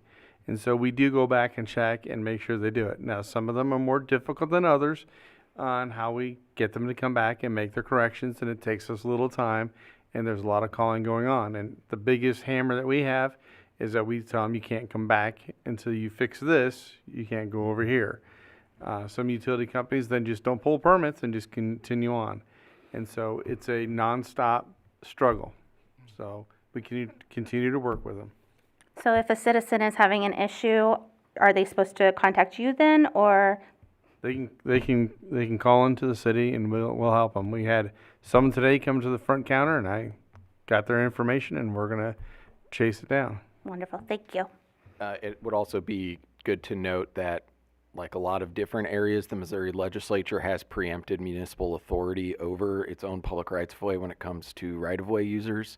So there are some pretty strict guidelines that the city has to comply with when it comes to whether or not it can require certain levels of restoration and whether or not it can revoke a permit or deny a permit there. And to be honest, there's even a timeline put on the city for approval of the permit. And if it's not approved during that timeline, then it's deemed approved.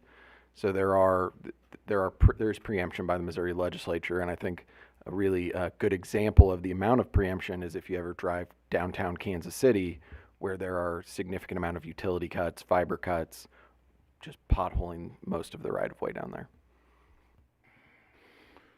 Anybody else? Where are we at? Oh, I thought he talked about that with F. He didn't, he All right, stopped. go ahead. Go ahead. Item L. Item L, Trap, Neuter, and Release Program. I wanted to give you some perspective on this. This would actually be a program that we would not run through the city. It would be clearing some ordinances up. In fact, making some new ordinances to where it would make it, and revising some others to make it more easily that other people would come, or organizations would come in and run these programs. And so just to start out, I just want to give you some statistics of what kind of problem or what kind of issue we're talking about. According to Belton Police Department statistics, the animal control officer impounded 412 cats, and those are both feral and domestic, in 2019, and impounded 142 cats, feral and domestic, in 2020. Now, most of these impounded cats were feral. The number of cats impounded in 2020 was impacted not by anything we did, but was impacted by Wayside Waves closing twice for long periods of time to the public due to COVID-19 pandemic and then a disease outbreak within their facility.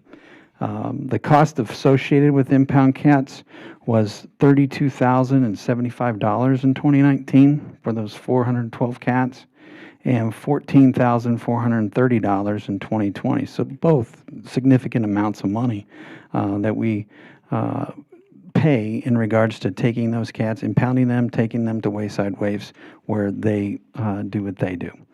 In 2021, right now, as of today, we've impounded 231 cats. Up till November 1st. And we've already paid out $17,250 in regards to those impounded cats. Historically, the animal control impounds almost double the number of cats as compared to dogs. So that's a good basis to start on. The implementation of a new ordinance and revision of a current ordinance will pave the way for organizations to assist us in community cat program. Sometimes they're called community cat programs, trap, neuter, and release programs. They also go by other names.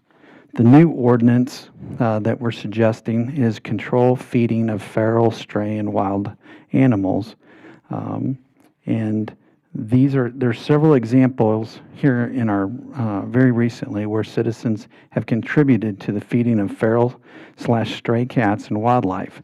For example, a citizen regularly puts out 25-pound bags of cat food near the back porch of his or her residence. This results in about 40 feral and stray cats, an unknown number of raccoons coming onto the residential property and remaining in the neighborhood, and creating a nuisance. And I'm sure some of you have heard about this going on in our community, and we track these regularly. To date, animal control has removed about 20 feral stray cats from that property and 10 raccoons from that property. It's quite a problem. And just to add to that raccoons are a major spreader of rabies, and if those raccoons give it to cats, and those cats are out and they interact with other domesticated animals or even children that try to chase them down to pet them, we could have a situation where we have a spread of rabies just in a very fast time. The feeding results in inhumane cycle where feral cats and/or wildlife will return to the food source, and it will also invite additional animals into the food source, and it may result in these animals becoming less adept at finding natural food sources on their own. So it's not only causes a nuisance in regards to the animals coming to the neighborhood, but it interrupts what wildlife is all about and what nature is all about. As a result, feral cats and wildlife with disease can possibly encounter humans, especially children, domesticated pets, etc., thus a spreading disease. The proposed ordinance is page 5. No person shall provide food for cats, dogs, and wildlife other than those owned by that person by setting out such food out in the exterior portion of one's home or residence. And then there's a list of exceptions there. This proposed ordinance would prevent citizens from feeding animals and contributing to this inhumane cycle. Not feeding feral, stray, or wild animals is a strong method of exclusion. This change would help us better control the large number of feral and wild animals in the city by not providing them a continual food source. A revision to Chapter 461, running at large prohibited. This is one that I would ask you to really consider, because it does sound on its face. It does sound contrary to what we've all grown up with. The current ordinance states that all dogs and cats must be confined to the premises of the owner, keeper, and harborer thereof, except when taken off the premises on leash, in a car or other conveyance, or in a crate or carrier suitable for shipment. It does not allow for dogs and cats to run at large. Unfortunately, the city has a large stray number of feral cats, demanding a large commitment of resources beyond our current animal control resources. Many citizens turn cats in that end up being an owned indoor-outdoor cat. In turn, the owner of the indoor-outdoor cats have little resources to be able to keep the cats confined to their homes. As a result, the current ordinance, citizen and the city cannot participate in the trap, neuter, and release programs and the community cat programs. So when those stray cats, feral cats are in our community, they're supposed to be, on the current ordinance, they're supposed to be confined, they're supposed to be on a leash, and they cannot be off the property. When these programs, they trap the cats, they neuter them, and then they go back and release them. Our current ordinance does not allow that release of the animal back into the public. And that's what we're talking about if we make revisions to this. In addition, barn cats are not allowed, and many strays taken to shelters are not reclaimed. Moreover, there is no active humane effort to impact the growth of feral cats. And what I mean by that is because our ordinance prohibits trap, neuter, and release, our population is getting bigger, and we don't have effective means of trying to impact that other than trapping them and then taking them to wayside waves or getting them involved in some kind of community group. And the situation we ran into this summer was several other communities like Grandview that use some of the resources and that we do. There was no longer any space. And so we were basically just taking animals that were diseased or severely injured, and that allowed more of those animals to stay out in the public. And so staff is recommending replacing the language of the old ordinance with the specific new specified dog and cat control. And so we have two definitions of dog control and cat control, which we think allows us to more effectively deal with these populations. And if these new ordinances are authorized by City Council, the population of feral cats can be better served rather than the current ineffective and costly process. And so along with this packet that I've given you, there's an article about community cat programs that's very good and kind of explains it in depth. There's also some attachments that you'll see that we would be using for public information pamphlets to give out to the public about our programs or what we allow.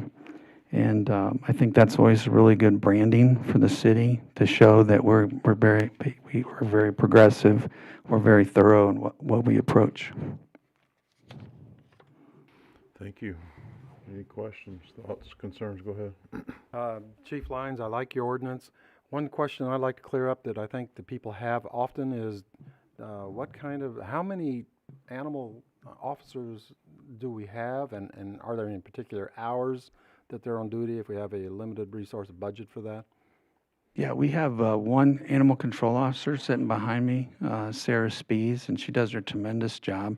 She mostly works 5 days a week, 8-hour days. Mostly it's daylight hours, but she does do a large amount of overtime when she gets called out to help officers. And we do have some of our some of our programs that we do when she's working, we can't keep up during the night hours when she's not working.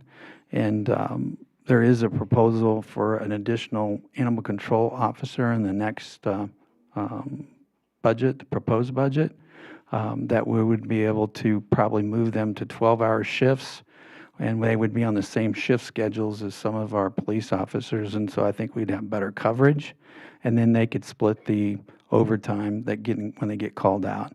And a lot of times when they get called out, when they're off, is for dangerous things. But if you imagine your life and you imagine some of the things that you have, like family events or significant events you got to get to, there's times when we just can't get her out. And so we're forced to deal with whatever it is. And sometimes the officers are not as knowledgeable as what she would be in that situation. Thank you. And I think another question that I would have is, who do you call? Do you call 911? Do you call dispatch? Or who do you get a hold of to get a hold of the officer? We suggest calling dispatch, the non-emergency number, and then if it is an emergency, call 911. But if someone called 911, we're not gonna not take your non-emergency. We would go anyway. Thank you. Go ahead. I would just like to say thank you to Officer Sarah Spees for doing all of this amazing work. She showed it to me before it came. I'm so happy with all of it. Thank you guys for putting in all that work. Thank you. Anybody else? Item M. The next item Greg will take. So as you know, we're doing a lot of work with stormwater, and there's one project that's underway right now, and that's Hargis Lake project. The project that's to the south of it is in the Spanish Village, which is between Mill and Sunset, and we're doing a lot of work in that area. There are two tributaries that basically connect, and you can see the red line there is from Hargis Lake down to where the Spanish Village will start. That project will start. That's an open channel that goes through the Steam Academy, and there's a lot of erosion there. There's basically no control of the water through that.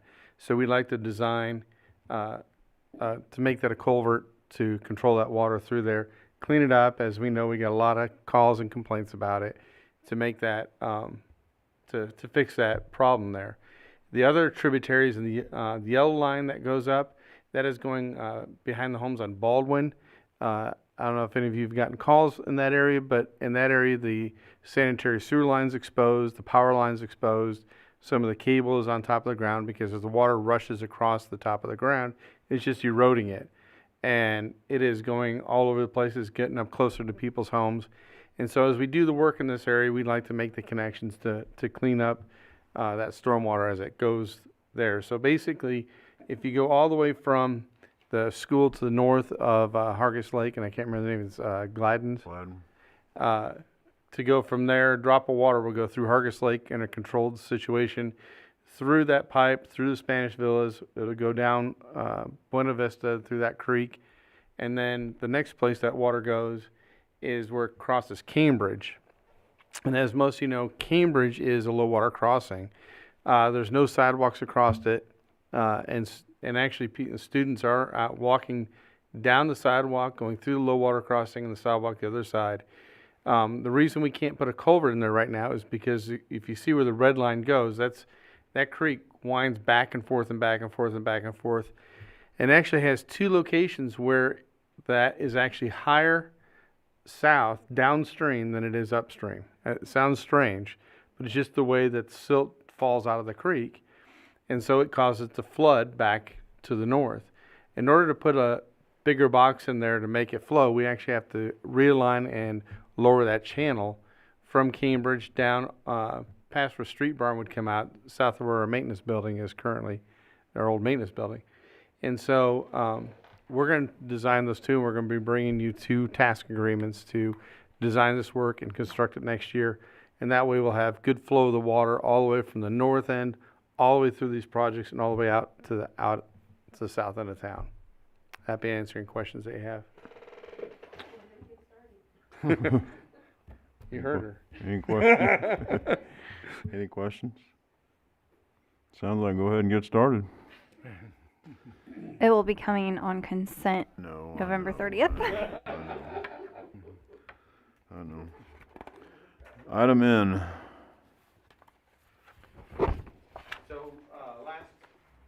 Last meeting, we talked about an aerator. Another one needs repair down there. As when one goes, they all starting to go, like I told you last time. So we got another price for another one that went out and so you'll see on this agenda, the consent agenda, another aerator at the treatment plant we have to replace. Yes, they will all have to be replaced over the next year or two. And this is budgeted. This is budgeted. Any questions?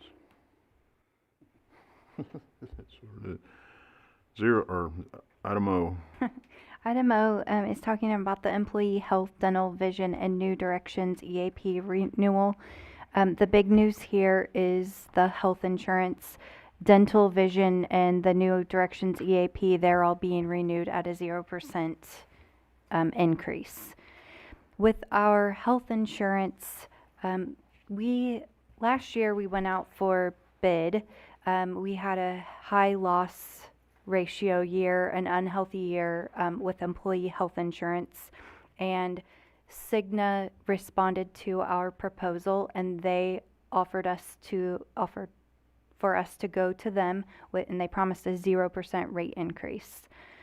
This year, our loss ratio has been 210%, and that resulted when we went for renewal in them proposing a 34% rate increase.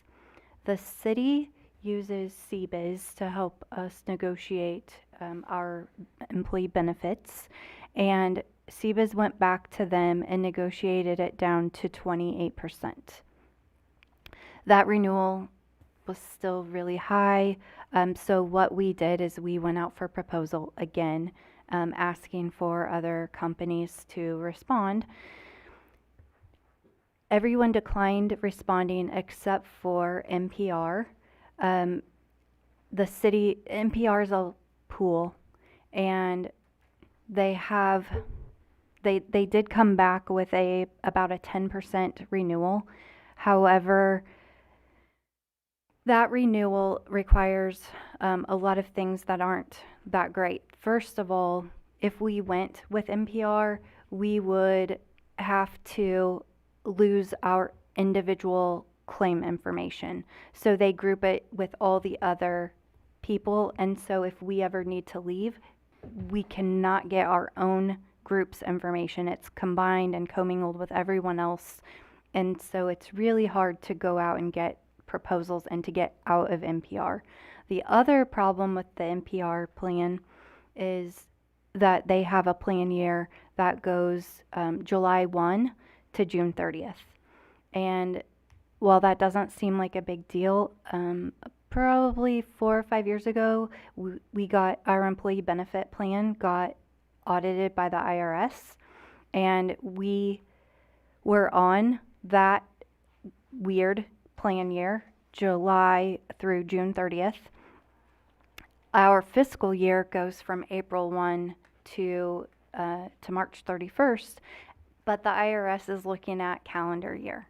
And so what that did is it created what we could have done a simple 2-year audit. Instead, we had to bring in all these other years because our fiscal year is April 1 to March 31st, and then our employee benefit plan year went from July 1st to June 30th, and it kind of created a little bit of chaos.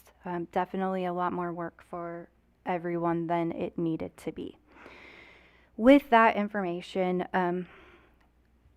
CBIZ gave Cigna the plan that the proposal that NPR had given and said, the city really doesn't want to move. What can you do? And with that, Cigna did come down to an 18.4% increase. That brings us to the proposal that we have tonight. We had an employee benefits committee. The employee benefits committee meeting occurred on November 1st, and we asked employees that committee, would you prefer to move to NPR or would you prefer to try to stay with Cigna?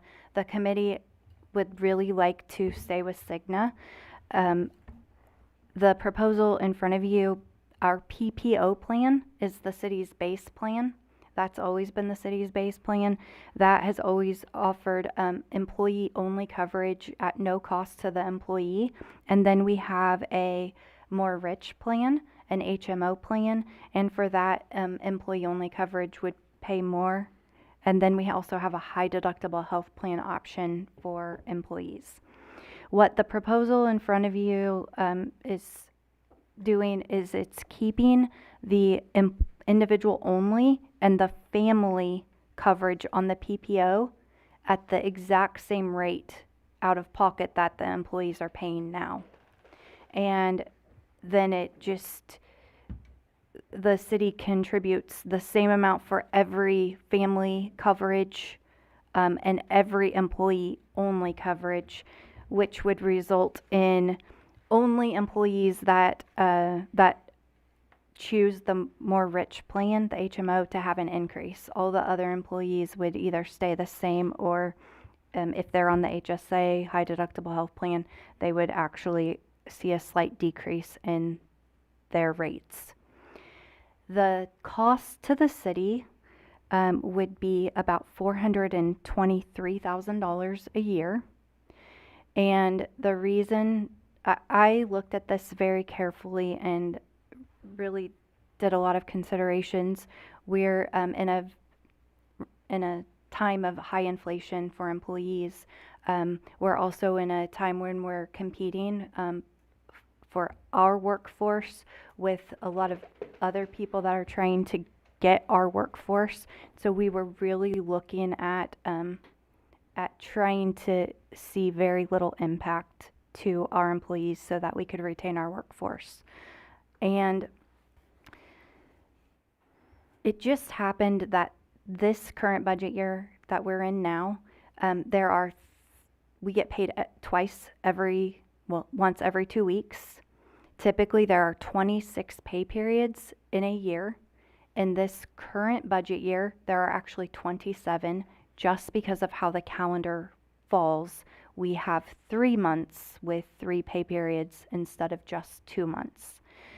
The cost of that, which is already included in this year's budget, next year we'll go back to 26, and the total cost of that one payroll citywide is about $595,000, which exceeds the increase in the price, in what the city would be paying in premiums. And so what employees are asking in the Employee Benefit Committee is if you would be okay keeping the PPO, the base plan, and where individual only coverage and family coverage would not increase for that base plan, and then that would just flow through for the other options that we have. And if you guys have any questions, I'd be happy to answer them. Any questions? Go ahead. Of course, the health insurance guy got questions, right? I guess my only question is, I mean, it is what it is. I mean, when you have 210% loss ratios, no one's going to want you. Unfortunately, a lot of times when we have a 80% loss ratio, that's when you should be looking at moving to find better rates, but typically they give you a 0% increase and you don't want to do anything, so I get it. My question to you is, where do we come up with, I noticed the individual rate went up and we take care of the individual, and we always have on the PPO, but it looks like the family rate went up 26%.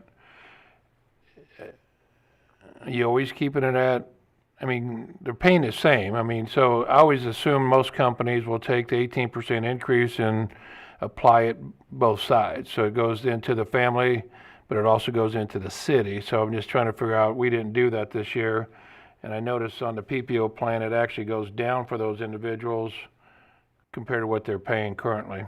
So what I did is I tried to keep the amount that, if you are on family coverage, the amount of your, and on the PPO plan, the amount that you are paying out of pocket for family coverage, if you're on the PPO plan, would not increase. So you can see that, I'm not sure Well, I which see that. page it is. See how it's 0?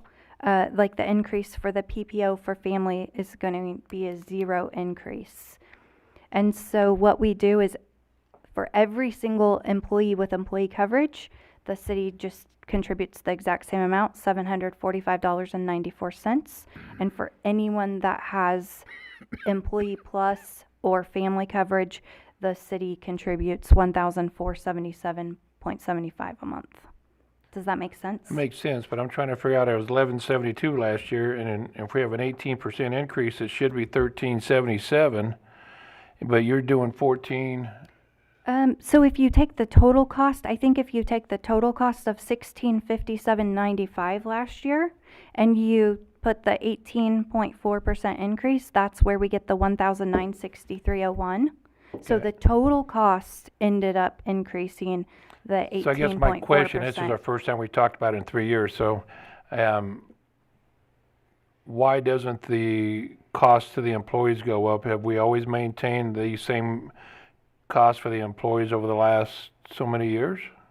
No, this year we are just trying to maintain that same cost out of pocket for employees because of the inflation, just the time that we're in with inflation, and because we are competing for employees in the workforce. Okay. So you're correct. Typically we share the increase between city and employee. I guess for my family. question, do you have the percentages of how many people take the high deductible health plan compared to the PPO and the HMO? Oh, I do, but I don't think I brought it I mean, with me. personally, I'd like to see us incentivize them more to go to the high deductible health plan personally. And I believe that this plan will be doing that because the premium will be become even less, because since the PPO plan is our base plan. There's more of a benefit to those people on the high deductible health plan, and it will encourage employees to switch to that. And I think, So if a family takes a high deductible health plan, they're still getting the $71.90 a month? no, they aren't, but they would pay less out of pocket than they would for the PPO plan. Okay. Thank you. Yes. Any more questions? Seeing none, we'll adjourn the work session and call the regular meeting to order. Pledge of Allegiance. Pledge allegiance to the flag of the United States of America and to the republic for which it stands, one nation, under God, indivisible, with liberty and justice for all. Roll call, please. Mayor Larkey, Here. Councilmember Savage, Councilmember Powell, Here? Councilmember Trutzel, Here. Councilmember Kraft, Here. Councilmember Clark, Here. Councilmember Goff, Here. Councilmember Lawson, Here. Councilmember Peak. We have a quorum. No personal appearances. Consent agenda. One motion, non-debatable, to approve the recommendations noted. Any member of the council may ask for an item to be taken from the consent agenda for discussion and separate action. Second. We have a motion and a second. Any discussion? How are we going to, does anybody want to pull for the amendment on the Main Street merchants? Which one is it? Letter E. You want to pull letter E? Yeah, I'll pull it. All right. All in favor? Aye. Aye. Any opposed? Motion carries. Item E, motion approving resolution R21-83. A resolution authorizing and approving a public services agreement between the City of Belton, Missouri and Downtown Main Street, Inc. to provide public services support for the mayor's Christmas tree lighting and Christmas on Main in Belton, Missouri in November and December 2021 and January 2022. Good. We have a motion and a second on item E. Mr. Mayor, based on the discussion from the work session, I prepared a motion that I believe satisfactorily amends the public service agreement to track with what was discussed at that time. And that would be, and Andrea, if I sent it to you via email as well, but a motion amending resolution 2021-83 by striking against the museum wall or city hall annex from the relevant portion of attachment A to the 2021 Christmas on Main Street Public Service Agreement by and between the City of Belton, Missouri and Belton Main Street, Inc. We have a motion Yep. Yes. and a second. Second. Any discussion on the amendment? Go ahead. I missed that, Mayor, so I'm trying to figure out why it's going on, why we'd have an amendment. You want to clarify him again? There was a portion of the agreement that stated that downtown Belton Main Street was going to coordinate an outside movie event, and it was going to be broadcast on either the outside wall of the annex or the museum, which is really the carriage house.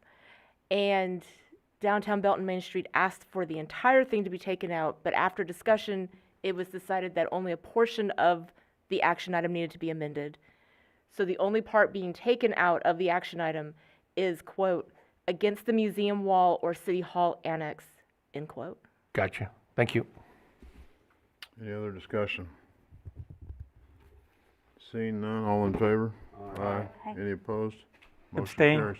Abstain. Oh, did you get that? Sorry, motion carries. Hold on.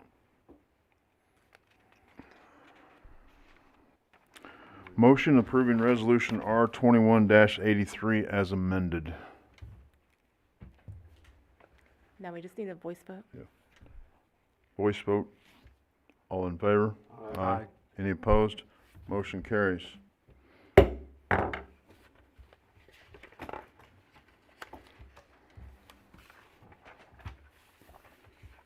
Regular agenda A, a motion approving final reading of bill number 2021-64. An ordinance calling an election in the city of Belton, Missouri to authorize the issuance of general obligation bonds for streets and roads. Present. Second. We have a motion and a second. Any discussion? Seeing I none? have, Oh, go ahead. I have No, a go- quick question. Go ahead. Go ahead. Do we go back and actually approve the rest of the consent agenda? I mean, we made a motion to pull something out and we voted on it, but did we ever go back and do the rest of the consent agenda? Yes, it was We approved. did? It was done Okay, before. sorry. Yeah. Just No, you're fine. missed it. Roll call, please. Mayor Larkey, Yes. Councilmember Lawson, Trutzel, Aye. Powell, Yes. Clark, Aye. Goff, Aye. Peak, Aye. Kraft. Aye. Motion carries. B, motion approving the final reading of Bill 2021-65. An ordinance of the City of Belton, Missouri, amending Chapter 3 Intoxicating Liquor of the Code of Ordinances of the City of Belton, Missouri, to conform with changes set out in Senate Bill 126. Present. Second. We have a motion and a second. Any discussion? Seeing none, roll call, please.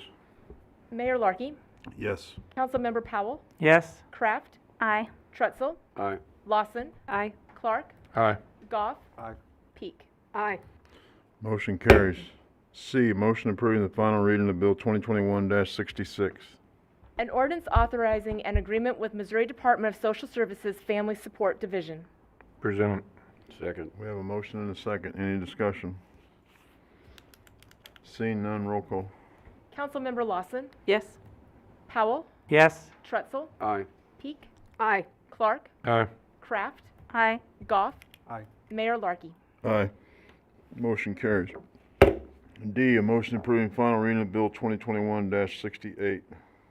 An ordinance approving the reappropriation and revision of the City of Belton fiscal year 2022 adopted city budget for the purpose of appropriating ARPA funds received by the city. Present. Second. We have a motion and a second. Any discussion?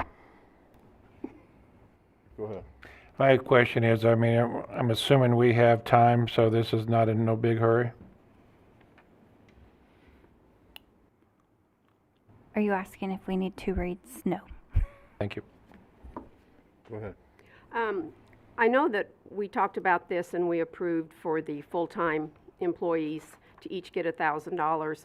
I reached out to Sheila late last week and asked her about the part-time employees and how many that we had. And she indicated we have 20. And I would like to see us, maybe not 1,000, 500 or 250. I would like, this money is free, and they've worked just as hard as the full-time employees.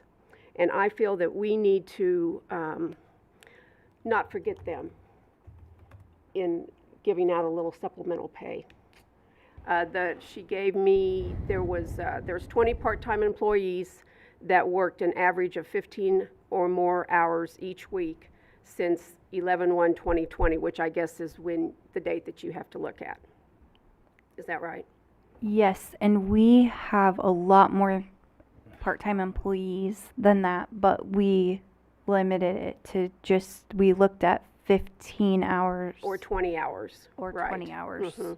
So I would just like to see if we could discuss. Are you wanting to make a amendment to this motion? Well, if the rest of the council would like, yes, I'd like to see at least the 10 employees that worked an average of 20 or more hours each week. To receive some type of 10 or 20 employees, did you say? Why don't you just say, I'd like to have the 20-plus hours or more and receive a $500 bonus? Okay. There were 10 employees that worked an average of 20 plus hours a week, or 20 total employees that worked an average of 15 or more. Let's do the 20. Okay. Is that your motion, 20 an hour Yes. or more, they get $500?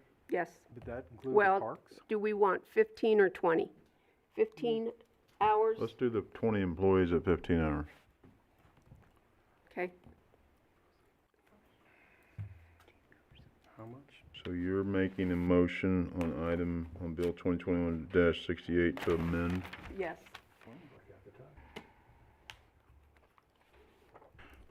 And the amount, I'm sorry. 500. 500. I'll second her motion. So we have a motion and a second to amend 2021-68. Any discussion on the motion to amend? Seeing none, all in favor? Aye. All opposed? Motion carries. D, a motion approving the first reading of bill, oh, We still have the ordinance on the gotta go table. back to, well, that's what I was going to, I just was doing it crazy. All right. Any discussion on the motion as amended? Go ahead. I'll just say I'm going to abstain from this. My father-in-law works for the city, so I'm just not going to vote. Thanks. Thank you. I guess my question is to attorney, I mean, this is involving everybody in the city, so she doesn't have it, I mean, it's not a conflict of interest for her. Because I had a brother that worked for the city, as long as it was for everybody, it's not a conflict. If it's for a specific department or for a specific employee, then she would have to abstain. Yes, your statement of Missouri's conflict of interest law regarding special benefits to family members is correct. I believe that Councilmember Lawson has decided to do this to avoid an apparent conflict, and her and I discussed this previously. Because as again, the council knows, there are legal conflicts, there are apparent conflicts we attempt to avoid, and I will always advise against avoiding both. I went through that 20 years ago, so it's kind of weird. I mean, it's just want to make, okay. I would say, Mayor, I'm just surprised it's only 20 people working part-time now. I thought it was a It's lot more. 20 of over 15 hours or more. Yes, and that are employed currently, Okay, which it's, that's not a very big number. no. Any other discussion on the motion as amended? My question is that part-time employees just, like, is park employees involved in this or not involved in this? They're city employees. The park Okay, is so if the there's city. somebody works 15 hours or more as part-time at the park, they would get the same benefit. Yes, that is employed on as of December 13th. All right, thank you. When will that be paid out, Sheila? The week of December 13th. Any other discussion on the motion to amend, or the motion as amended? Seeing none, all in favor? Aye. All opposed? Motion carries. E, a motion approving the first reading of Bill 2021-69.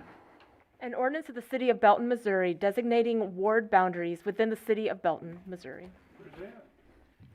We have a motion and a second. Do you want Yes, I can. to start? As the city council discussed in a work session, the charter requires that the city redistrict following the 10-year census. The Constitution, due to the Equal Protection Clause and the theory behind one person, one vote, requires that legislative districts be drawn to have a total maximum variation of 10%. We went through that formula. The current drafted redistricting and ward maps accomplish that goal, while the previous ones were out of the 10% maximum total variation. There's also, this will be published in, what paper did?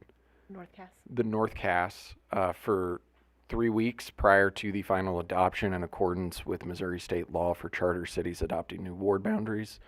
It is my belief that this is probably as close as what you guys could get due to the growth, the significant growth in Ward 4 and the continued projected growth in Ward 4 over the next several years. I will add that that formula was almost 11%, so that's why we legally needed to do something. So we created a group and they met and we came up with the proposed map that's in front of you. As you can see on the second map, what was changed to get to that numbers. The group cleaned up several items like the corner down on Cambridge and Y, moved that from 3 back to 4, and the corner up at North Scott, South Scott 58, moved that from 3 back to 2. And then some items in Old Town, moved that to 3 from 4. And then everything up in Ward 1, we moved Ward 4 back down farther just to get them back lower so it would fit into the, under the 10%. I think, go ahead. No, go ahead. No, go ahead. You were there, go ahead. I was just going to chime in and say a key consideration with this was not affecting where people vote. We tried not to make any changes that would change where folks have gotten used to voting. Yeah, we didn't want to move anybody that were in where they voted. So we had some proposals that would have done that, and the group decided not to do that. I will add, I think if I can add, that no current sitting council person changed wards. So that was a priority of the group as well. So I just have 2 quick questions. Assuming this gets, I mean, I don't have any big problems with this, but assuming this gets passed, when does it start? At the end of the second vote, assuming it's a positive vote? Yes, that would be the effective date of the ordinance would be that, and then this would be the ward map for the April 2021 election. Okay. And second, in your determinations or in your notes, is there any anything that designates the streets of this? I mean, I guess I could overlay it with my Google calculator or something, but. We could blow up a big map and you could see that. Okay. It just wouldn't fit in this. Sure, yeah, I in this understand, form. but I thought maybe But officially we had to have streets or something like that. Well, it is Okay. for Ryan Vaughn, the GIS guy that sits back here behind this wall. He has it all down, Oh, okay. down to the block. This is just an overview. He has it all down by the census block and the number in each census block and everything. So it's all, this is just an overview for our review, but it is all, I mean, each one of these things is a census block, and why they're shaped the way they are, he didn't even know, and I surely don't know. But he's got numbers and census block overlays and all this. So. Okay, great. And it came down to getting this number under 10% to about 25 or 30 people. Mm-hmm. So it was that minute to get that down below the 10%. So,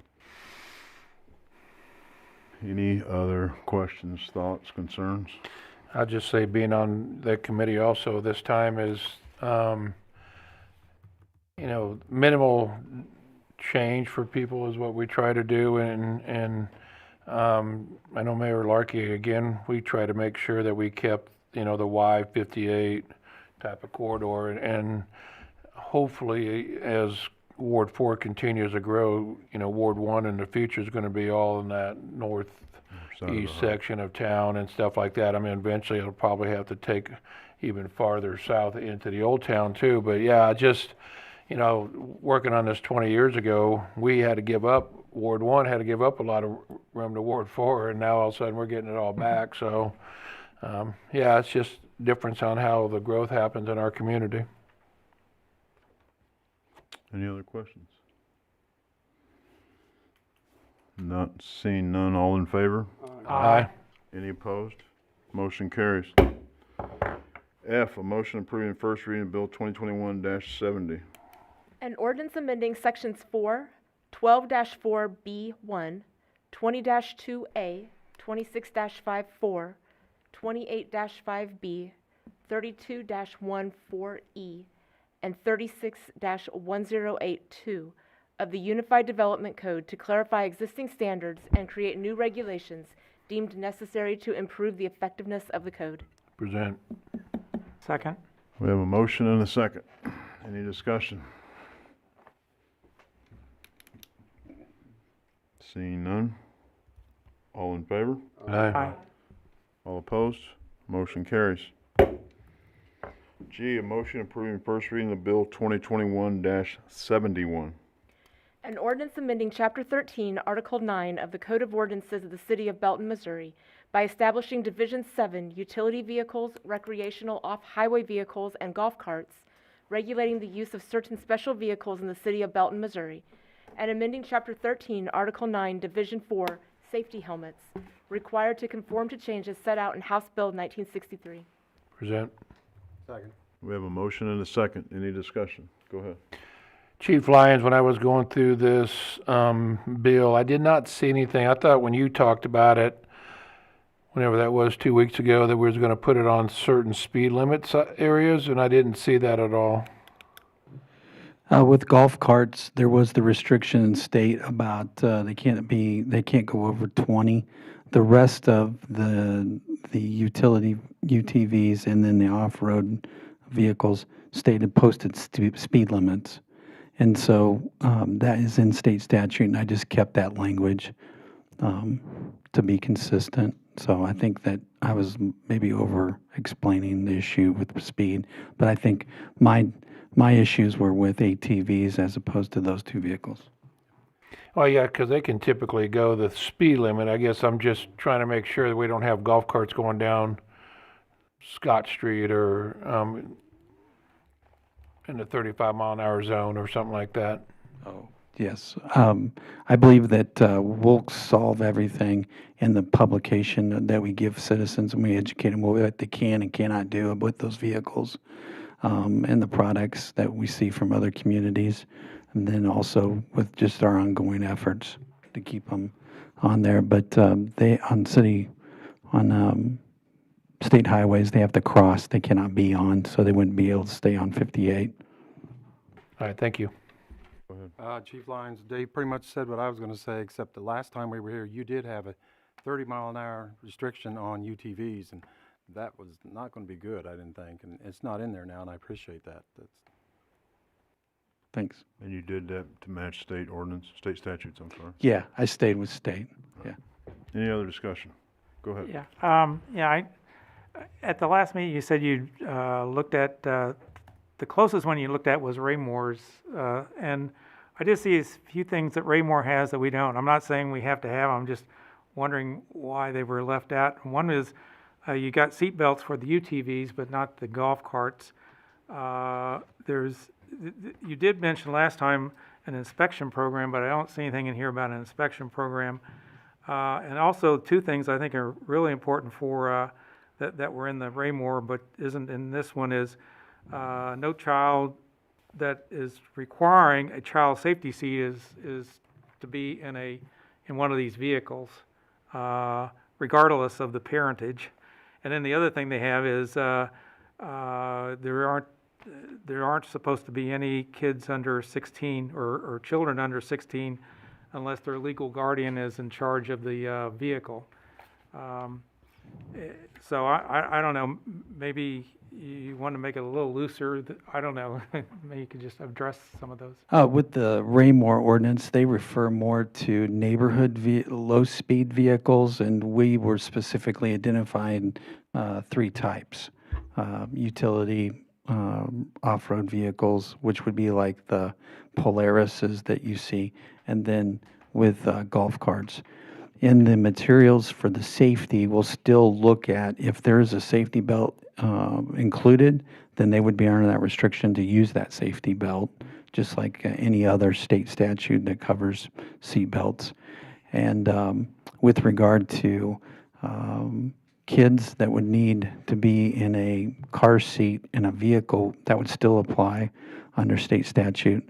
I think they were specifically narrowly describing those neighborhood vehicles, which is a completely different definition, and describes a whole bunch of different vehicles in the neighborhood setting. And we were drawing distinction with allowing those vehicles to do more in public streets than what Raymore had.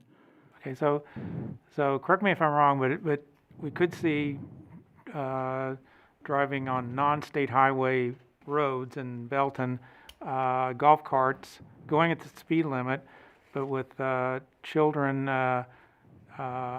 unseat belted with in child carriers without helmets.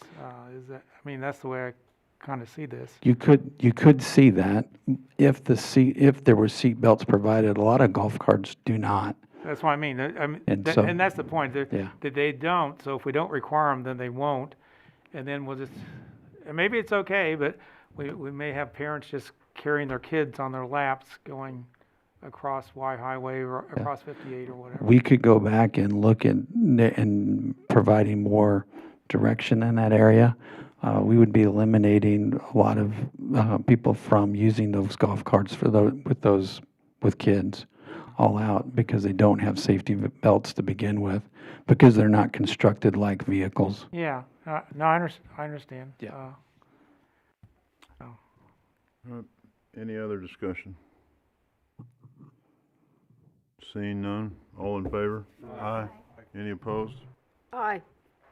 Motion carries. City Council Liaison Reports. Got a parks update here. Upcoming is the Holiday Craft Fair on November 20th at High Blue from 9 to 3 p.m. Winter sports signups have concluded and there's nearly 200 participants. Congratulations are in order for Kevin Feeback. He was recently promoted to assistant director. He's been with the city for 27 some years. That's quite an accomplishment. Very cool. Parks crews along with city IT staff have started installing the new speakers along Main Street. The special events staff has been working with the mayor's Christmas tree committee. Pumpkin Palooza was estimated to have brought out about 3,000 trick-or-treaters. And then just personally, I'll add, shout out to Parks for the seasonal landscaping around town. For example, on Main Street, the 163rd Street Gateway area, everything looks really great. And I don't know that people always notice and appreciate those updates and the work that goes into it, but it really makes a difference and makes me proud to live in Belton. So that's the Parks update. Yeah, last night, the Planning Commission passed approved a lot split for the property located at 15812 Harris Avenue, and also approved a final development plan for the development of the Take 5 oil change and the 151 coffee. Doesn't mean we have 151 coffee places, just that's the name, located at 111 South Mullen Road, where the car wash is now. All right, any other? None. I have, today I gave my State of the City speech at the chamber event. I think it went pretty well. We had 80 plus people attend. I think it was about a 23 minute speech, so I think it went well on the state of the city and on 2021.